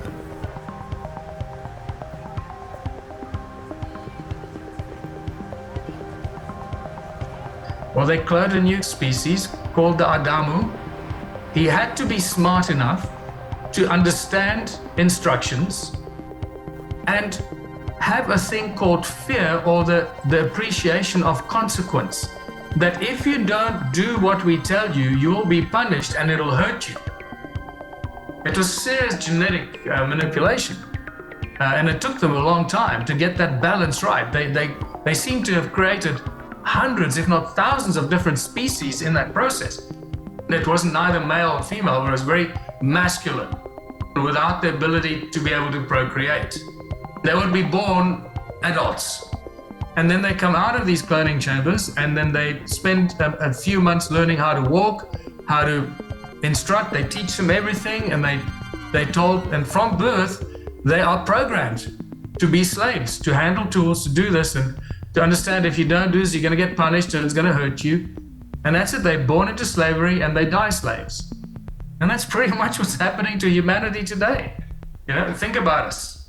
We're born, we come into this world, we didn't sign any contracts, agreements. And if you disagree about climate change or vaccination or the voice, you'll be vilified and demonized and cancelled. You will be punished and it'll hurt you. That you're a citizen and a resident of Ang or whatever, but ultimately you still remain a slave. So after several thousand years of cloning these first creatures as the slaves in the gold mines, it became too difficult to keep cloning them. And it's that moment that we get the Adam and Eve story in the Bible that comes in. That's when they took the essence from Adam. The essence from Adam was his DNA. And they took that DNA and they manipulated that DNA to create the X chromosome and the Y chromosome. And that's how suddenly we see the two new sexes being created. Then they created Eve from Adam's DNA. They created a new chromosome from him, so he suddenly could procreate. Adamu could suddenly procreate, and suddenly there was this female that could be his partner. That's why they put them into a place, into a garden or something that we call the Garden of Eden. It was an observational space to see what happens, because this is a new experiment. Will the female eat the male after they copulate, like certain species do? They didn't know. Will she beat him or will he beat her? Will they kill each other? How are they going to get on? But it was a place of observation where they put Adam and Eve together to see if they would get on, if they could shag each other and procreate offspring. And it worked. And here we are, you know, several thousand years later, and we still have no idea who we are, where we come from, and why we're here. And we're still slaves to the system and to those who control the system.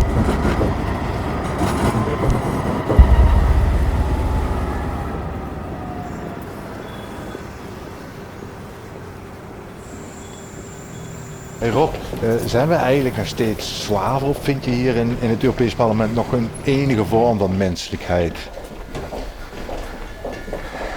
Ja, er zit wel menselijkheid in, maar ik moet wel zeggen, veel politici die raken wel gevangen in het systeem. En het systeem, daarmee wil ik zeggen, mensen komen hier, verdienen toch een aardig inkomen. Mensen willen daar wel in blijven. En dan begint het, want het mandaat duurt hier 5 jaar. En uiteindelijk wil je toch wel in die mooie woning blijven wonen. Ja. Dan ga je aansluiten in het groepsdenken, want uiteindelijk moet je daarin mee. Ja, dan ga je je best doen om hier te blijven. Waardoor zeg maar dat je zonder last en ruggenspraak, dat valt weg, dat verwatert. Veel politici maken een carrière van hun, van de politiek. En dat is gewoon zonde, want uiteindelijk moet de intentie zijn om de burgers te dienen. Ja, en dan ben je dan een slaaf van het systeem, dat is misschien een groot woord. Maar je zit wel gevangen in het systeem. Maar als er zoveel lagen gevangen zijn in dat systeem, in hoeverre kun je dan nog spreken van een democratie? Ja, ik vind dat de democratie echt aan het verschralen is. En nu komt er een pandemiewet aan. Hè. De WHO, de World Health Organization, dat is het idee dat die dadelijk veel macht krijgen op het moment dat er een nieuwe pandemie uitbreekt. COVID-19 can be characterized as a pandemic.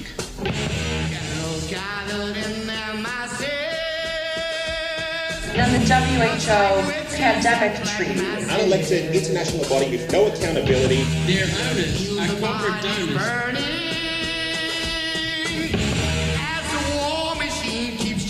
Ordering border closures on countries, travel restrictions, tracing of contacts, refusal of entry, forced quarantining, medical examinations, including requirements for proof of vaccination, and even the forced medication of individuals. But you don't have a choice. People act like you have a choice.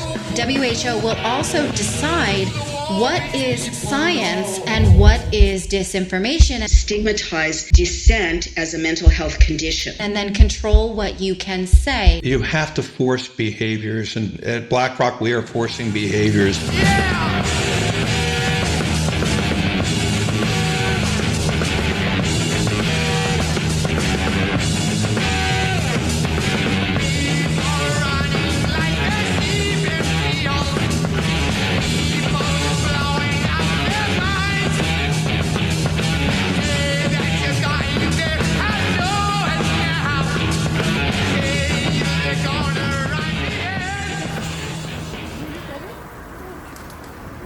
Je moet er dus niet aan denken dat zo'n organisatie alles te vertellen krijgt over bijvoorbeeld een situatie dat we een pandemie hebben in Nederland en dat zij dan gaan beslissen wat er wel en niet moet gebeuren. Dat vind ik wel een van de voorbeelden dat we steeds meer van onze democratische waarden uit handen geven en dat we uiteindelijk een moment bereiken dat je zegt ja, het is geen echte democratie meer.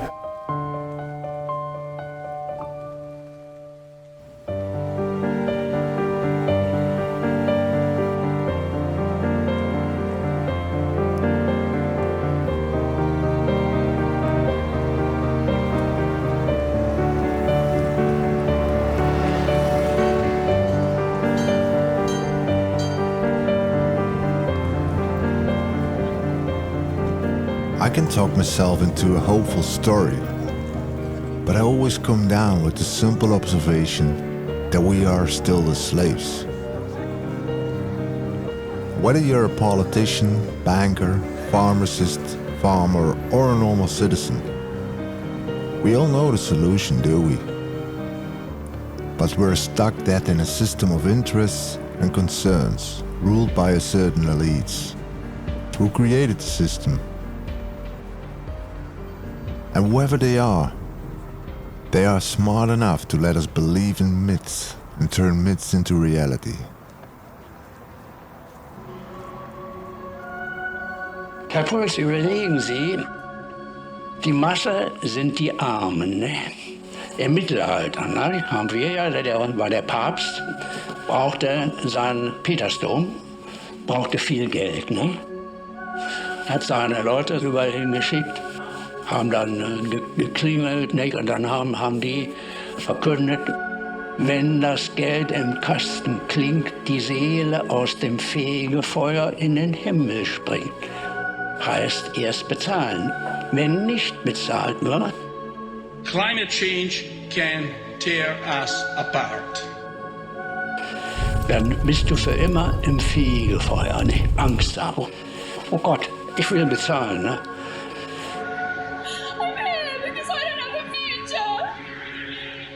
Es ist nichts anderes wollte als immer gewesen.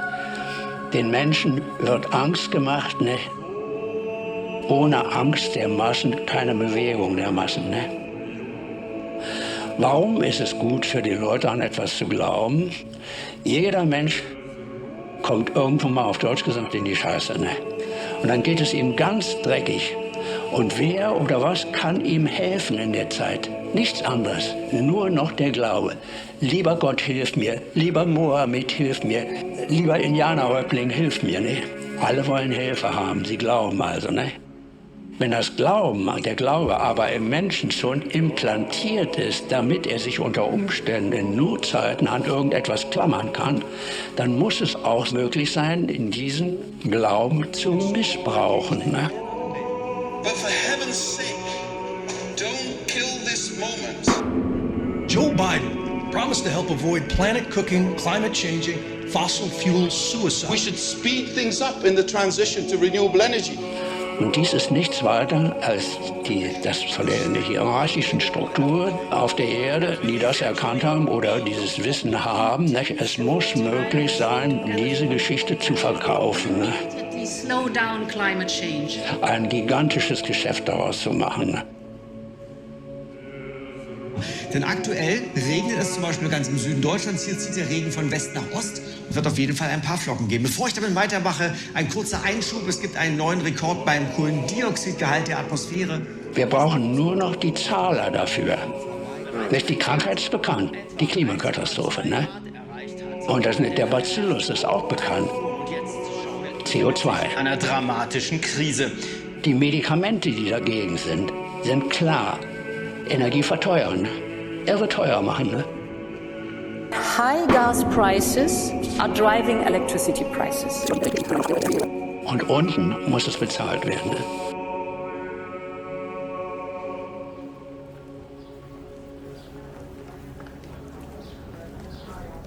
Do you see the patterns?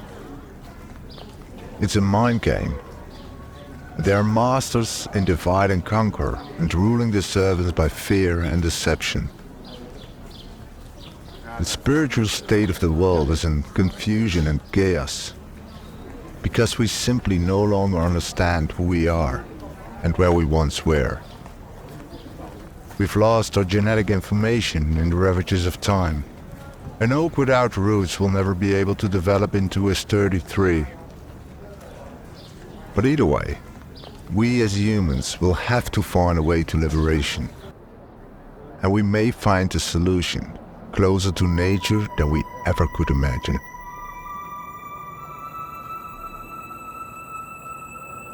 En dan laat het horen hier. Eine Greenbox ist so eine kleine Box mit Schublade, in die man Samen einbringen kann und die Samen ankeimen lassen kann da drin, wenn die in Feuchtigkeit sind. Das Resultat ist, dass die Genexpression innerhalb der Samen sich ändert. Also das DNA? Die Information, die in der Genetik vorhanden ist, die ja im Samen integriert ist oder da drin sich befindet, die wird anders aufgrund von diesem Umweltfaktor, dem statischen Elektrofeld, verändert. Wird dann eigentlich die natürliche Umwelt auch simuliert in der Box? Genau. Es ist so, dass wir grundsätzlich schon ein solches statisches Elektrofeld auf der Erde haben, zwischen Ionosphäre, was eine Schicht ist in der Atmosphäre, und der Erdoberfläche. Wobei die Ionosphäre der positive Pol ist, elektrisch gesehen, und die Erdoberfläche der negative Pol. Und da dazwischen haben wir die Luft, die Atmosphäre, die eigentlich den Ausgleich abisoliert. Daraus resultiert dann, dass auch hier ein Spannungsgefälle zwischen Ionosphäre und Erdoberfläche vorhanden ist, was im Mittel etwa 130 Volt pro Meter groß ist. In diesem Umfeld wachsen wir auf, kommen wir zur Welt und werden groß und werden erwachsen und sterben auch wieder, etc. und geben unsere Gene auch weiter, also von Vater, Mutter zu Kind, etc., immer in dieser Umgebung. Dass sich diese Umgebung ändert, ist aber eben auch gegeben. Das heißt, die Umgebung des statischen Elektrofeldes. Wenn wir uns vorstellen, dass wir vorindustrialisierte Zeit haben, in der weniger Schadstoffe, sage ich jetzt mal, in die Atmosphäre abgegeben wurden wie heute oder nach der Industrialisierung, dann können wir uns vorstellen, dass damals das statische Elektrofeld auch höher war. Wenn wir das ansehen, dann muss sich ja das ganze die biologische Umgebung dem auch anpassen. Also das sind ja Faktoren, die einzelnen Organismen umgeben und in denen sie aufwachsen und sich durchsetzen müssen, überleben wollen und sich dann auch eben anpassen, evolutiv Änderungen vornehmen an ihrer Genetik, je nachdem auch, um das zu adaptieren. Aber ohne das wieder auszulöschen, was schon war und was sie schon erlebt hatten. Das heißt mit anderen Worten, wenn vor Industrialisierung eine Pflanze gewachsen ist mit einem stärkeren elektrischen Feld, dann war dieser Zustand genetisch auch überwunden oder überlebt worden und genetisch abgelegt, wie man darauf reagiert. Und jetzt auch nachträglich, wenn die Pflanze heute immer noch lebt und nicht ausgestorben ist, wegen der Abnahme, jetzt sagen wir, des statischen E-Feldes, ist auch das genetisch abgelegt, wieder im Gencode. Wenn ich ihm jetzt im Prinzip einen Zustand anbiete, im Labor oder einfach technisch, durch das, dass ich so eine Box nehme, was, sagen wir, 250 Jahre zurückliegt, würde er sich daran erinnern, weil das hat er genetisch auch schon mal durchlebt und kann darauf wieder reagieren und reagiert dann so, wie er damals darauf reagiert hatte und was ihm ja geholfen hat, zu überleben. Das heißt eigentlich, dass der DNA immer da ist und bleibt, nicht kaputt gehen kann und es kann wieder reaktiviert werden. Ja, also es gibt auf alle Fälle Informationen innerhalb des genetischen Codes, der entstanden ist und jetzt nicht mehr gebraucht wird, das heißt stillgelegt war und jetzt im Prinzip wieder reaktiviert werden kann. Das ist richtig, genau. Aber die Antwort, falls so ein Zustand wieder entsteht, bei der genau diese Reaktion benötigt wird, die genetisch abgelegt wird, wird die reaktiviert oder kann reaktiviert werden und deshalb die Überlebenschance erhöht werden. Ein Organismus hat ein Erinnerungsvermögen dadurch, dass es eine DNA hat, weil es eben so und so viel genetische Informationen hat, die evolutiv abgelegt wurden, nicht gelöscht, sondern stillgelegt und immer noch vorhanden ist. Auch wir brauchen nicht mehr wie 5, glaube ich, bis 7% der DNA, um unseren Organismus zu exprimieren und die ganzen Lebensvorgänge zu steuern. 95% sind stillgelegt, also es ist relativ viel. Und daraus resultiert, dass man da sehr viel Information hat, die abgerufen werden kann, in Situationen, die schon einmal durchlebt und überlebt worden sind. Also genetisch dazu führten, dass es uns noch gibt. Und das, was wir eben gefunden haben, das ist, dass wir bei Weizen zum Beispiel aus einem Samen wieder eine alte Buschform bekommen. Also dass da dann 36 Ähren entstehen aus einem Samen, das dem ursprünglichen unkultivierten Weizen entspricht. Der wird etwa 20 Zentimeter groß und hat Ähren, die sind sehr klein, aber das ist ein Busch. Und diese genetische Form wurde ja später ausgezüchtet und zu unserem Weizen heute gebracht. Und dieser Weizen ist ein gezüchteter Weizen, der durch selektive Auszucht eigentlich entstanden ist über Jahrtausende. Der hat aber dabei auch seine Buschform verloren. Er wurde höher, die Stängel wurden höher, die Ähren wurden größer, aber die Menge an einzelnen Stängeln ist über diese Selektion verloren gegangen.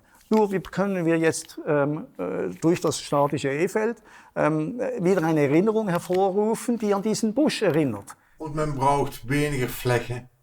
Und im Prinzip, ja, brauchen wir im Grunde genommen weniger Samen pro Hektar, um den gleichen Ertrag zu erhalten. Gleichzeitig benötigen wir wegen der erhöhten Widerstandskraft auch weniger bis kein Herbizid und Pestizid mehr anzuwenden. Wirklich? Ja. Weil er sich widerstandsfähiger ist, sich durchsetzen kann, damit gesünderes Wachstum darstellt, ursprünglicheres Wachstum darstellt, das auch ohne Herbizide und Pestizide in der vorindustrialisierten Zeit auskommen musste. Also eben, wie gesagt, es gibt dieses Gerät. Eine Platte wird elektrisch negativ geladen, so dass hier ein statisches E-Feld bei den 4 cm Abstand, die die beiden Platten voneinander haben, von etwa 750 Volt pro Zentimeter entsteht. Und dieses Feld benötige ich, um Samen, die ich da in diese Schublade bringen kann, in der ein Vlies ist. Das Vlies mache ich feucht. Dann bringe ich den Samen drauf und bringe den Samen in diese Box, bis diese Samen einen Keimling zeigen. Das heißt, bis die sich vergrößert haben und einen Spross zeigen.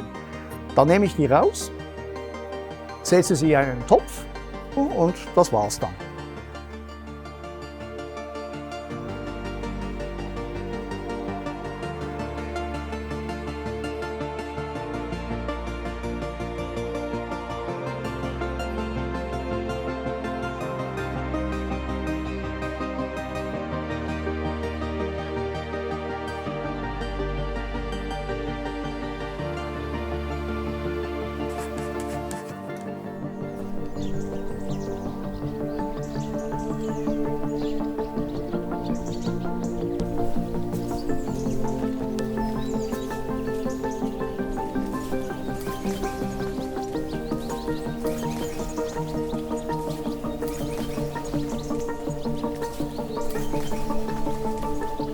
I wonder if the crops can retrieve its primal code. Why shouldn't we?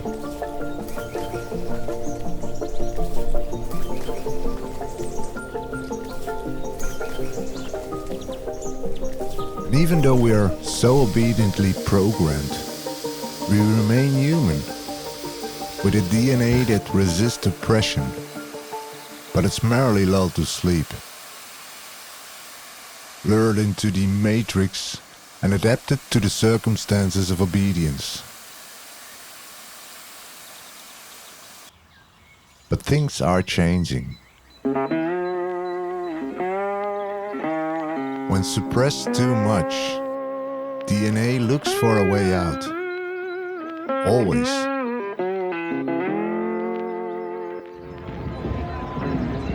And even if we often don't fully understand our own rebellion, but merely takes to the streets to correct genetic imbalance, our DNA awakens, recall its primal structure.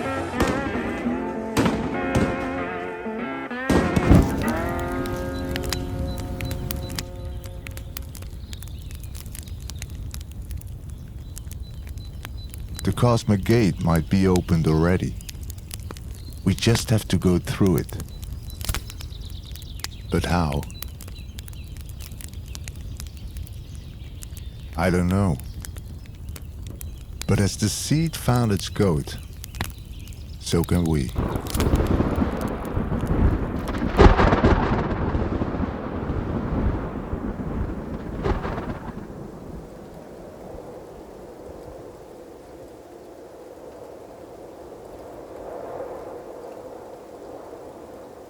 Ja, was ist überhaupt die Aufgabe der Mensch? Die Erde in ihrer Reinheit zu erhalten. Die Erde von alleine braucht es nicht, aber wir Menschen sind sehr oft so aktiv, dass wir gegen diese Reinheit bewusst oder unbewusst vorgehen. Die Aufgabe der Schamane ist, in der ursprünglichen Schwingung die Erde zu halten, weil die Erde braucht uns, so genau wie wir sie brauchen. Das ist ein Lebewesen, der mit uns in ständigen Austausch, wie Mutter und Kinder. Ja.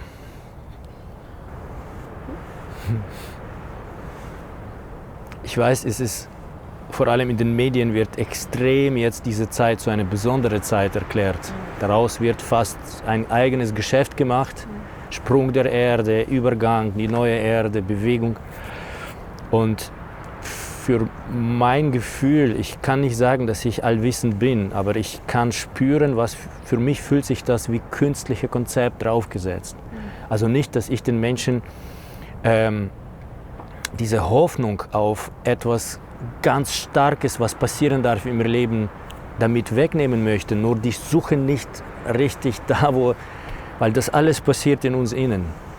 Und wenn wir im Inneren etwas verändern, dann verändert sich sofort unsere Realität. Und ja, jetzt, wo wir uns befinden, ist die Chance, dass viele Menschen fast zur gleichen oder zu sehr ähnlich ranliegende Zeit in sich bereit sind, etwas zu verändern. So war vielleicht seit langem nicht mehr die Konstellation auf dieser Erde. Es waren immer so einige Lichtträger, die das kultiviert haben, eben Schamanen auch dazugehörend. Und jeder, der sich auf dem Weg begeben konnte, konnte das in sich aktivieren. Ich habe das Gefühl, dass jetzt ist die Chance, dass sehr viele Menschen fast gleichzeitig, also ich spreche von vielleicht Zeitspanne von 10 Jahren und wenn sich einer von uns in seinem Inneren diese Veränderung anleitet, zu der er steht, zu der er wirklich was sein wahres Selbst bedeutet, dann macht das Boom draußen. Und wenn das mehrere Menschen machen, ich nenne das Springen, man springt sozusagen in sich selbst hinein. Und was für mich weniger war, ist, die Konzepte im Außen zu suchen, sich irgendwelchen Bewegungen anzuschließen. Oder was ich je höre, in die neue Erde einen Sprung machen. Das klingt so wie aus den Wurzeln herauszugehen. Ein Baum braucht keine neue Erde, der ist mit Wurzeln, er hält die Erde. Und mein Gefühl sagt mir auch, dass die sogenannte neue Erde, das ist unsere alte Erde, die wir mit so vielen Schichten bedeckt haben, mit so vielen Mustern, die Fallengedanken bildeten, wo wir uns voll verloren haben. Und eigentlicher Weg ist wieder springen in die Mitte hinein, sozusagen in das tiefste Innere. Ja. Und stell dir vor, wie dein Steißbein langsam in die Länge wächst, bis in die Erde hinein. Du kannst dich hierfür an den Geruch der Erde erinnern, wie die Erde sich anfühlt. Wenn du magst, kannst du aus deinen Füßen auch noch Wurzeln wachsen lassen. Und dann lass dein Steißbein bis zum Herzen von Mutter Erde wachsen, auch wenn du vom Kopf her nicht weißt, wo dies sein soll. Und dann zieh mit jeder Einatmung ihre heilende, segnende, kräftigende Energie hoch in deinen Körper. Bring es in jede Zelle deines Körpers und darüber hinaus. Und beim Ausatmen gib all das ab, was du nicht mehr brauchst. Alle hinderlichen Vorstellungen, Konzepte, Stress, Schmerzen, auch auf der körperlichen Ebene, Schmerzen auf allen Ebenen, Ängste, Sorgen. Lass all das an dir abfließen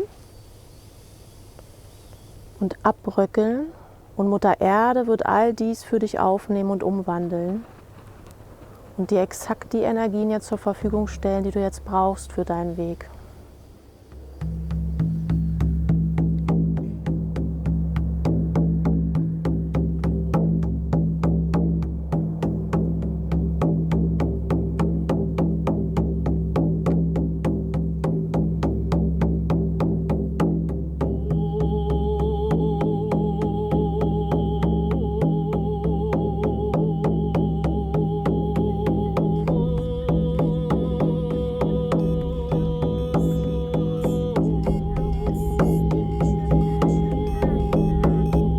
Today, we have the technology to hack human beings on a massive scale. And then they're like, wait a minute. They saw the opportunity. Nobody will be safe if not everybody is vaccinated. We will all suffer the effects of climate change. We need more money to plan for the second pandemic. A boy or a girl?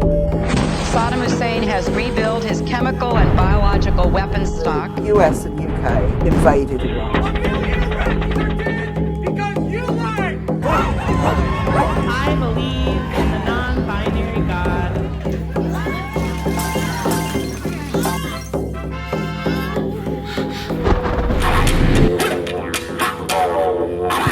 Regardless of where your family farm once was, human beings will not be allowed to set foot in these areas. In 10 years we have an implant in our brains. It won't be men or monkeys. They'll be machines. If you're vaccinated, you can enjoy a typical Thanksgiving meal. The vaccines had caused heart damage.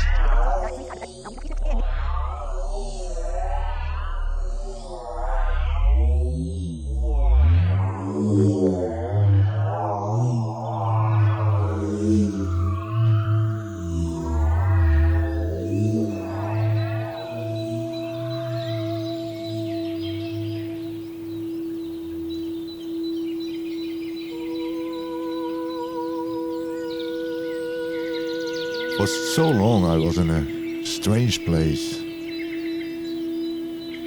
Call it middle world. Unrooted and non-spiritual it was.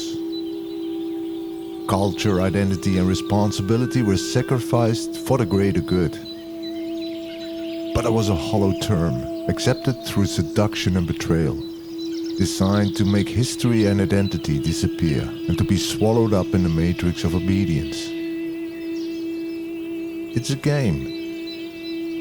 If you can rob humanity of their true origins, you can make of them whatever you want. And they did. The battlefield is the mind and the prize is the soul. And believe it or not, a game in which we can still decide whether we are playing with them or not. Je kunt het beste aan zichzelf werken en die kleine omgeving. Een kleine community in die eigen dorp of dorpen. De boetenwereld is wiet weg. In China velden een zak rhizum en ja, wat hebben we eraan? Ja, daar hebben ze niks aan. Die informatie, het is verloren. Tijd.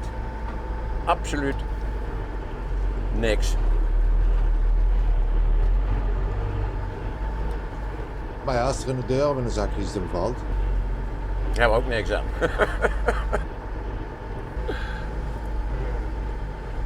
Maar ik bedoel, maar het begint er al mee dat er paniek gezaaid wordt.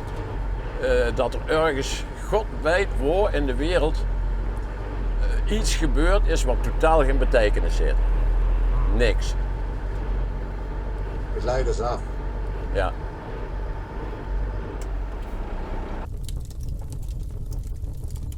Birds flying high, you know how I feel. Sun in the sky, you know how I feel. Breeze drifting on by, you know how I feel. It's a new dawn, it's a new day, it's a new life for me. It is all about coming home. We were distracted from home for so long. And this story is just a reminder of who we are, and if we open ourselves, ancient wisdom will resurface again. We are peaceful human beings from flesh and blood, living on and with a spectacular planet, and are giving us all the energy we need if we understand our origin, our local community and our responsibility. Ignoring the big and embracing the small. Imagine, if we all embrace the small, how big our impact will be. And I'm feeling good.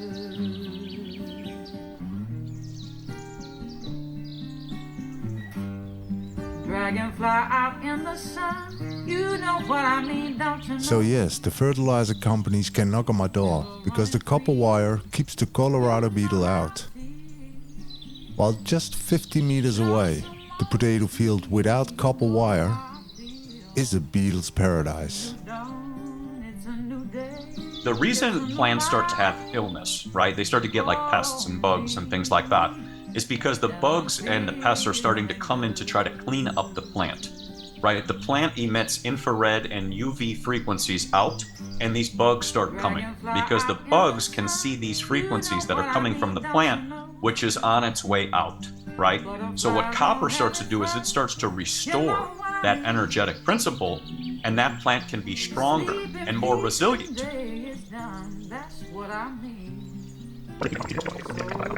That's the beginning of the concept because it's vibrating.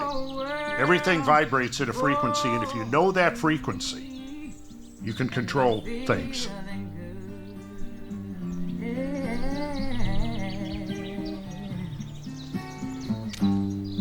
Stars, when you shine, you know how I feel. Scent of the pine, you know how I feel. Oh, freedom is mine, and I know how I feel. Om een piramide heen komen soms ook weer planten die je jaren niet gezien hebt. Oude rassen, oude soorten komen ineens weer op. Het zaad kan schijnbaar heel lang stil liggen.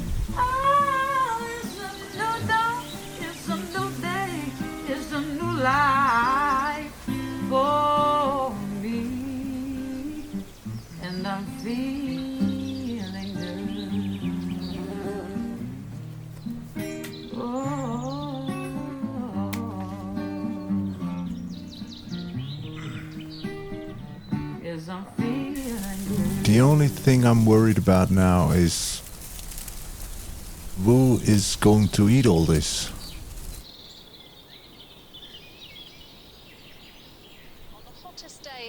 So far, there's a warning from Wales's top doctor that climate change could be more devastating than COVID for some communities unless we take immediate action. We now understand that the beast is at the door. We knew this beast of climate change was coming for us, but now it's pounding on the door. And I think it's interesting.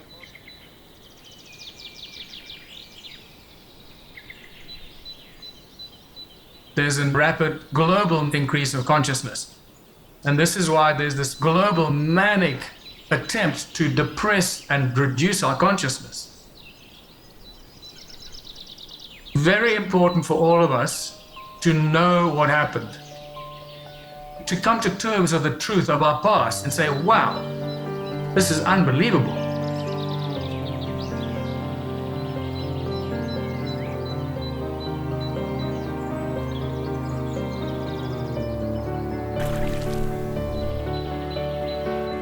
These people really knew a lot about energy, meditation, contemplation of the sky.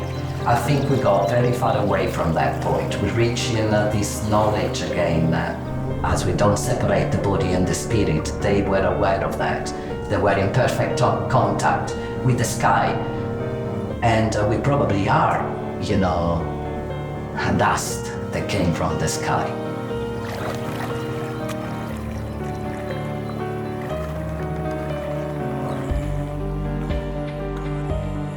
We will have to defend ourselves and conquer until the cosmic gate is open again.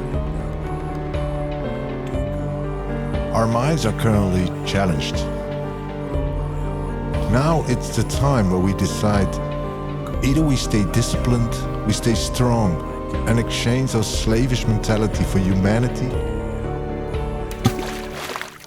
or we give up.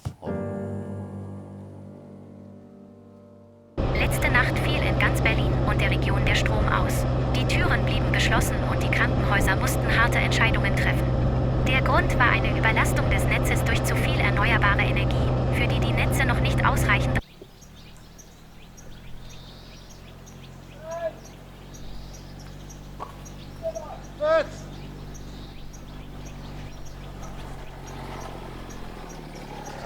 Supermarktleiter, der befürchtet, dass in den nächsten Tagen keine Lebensmittel nach Berlin kommen werden.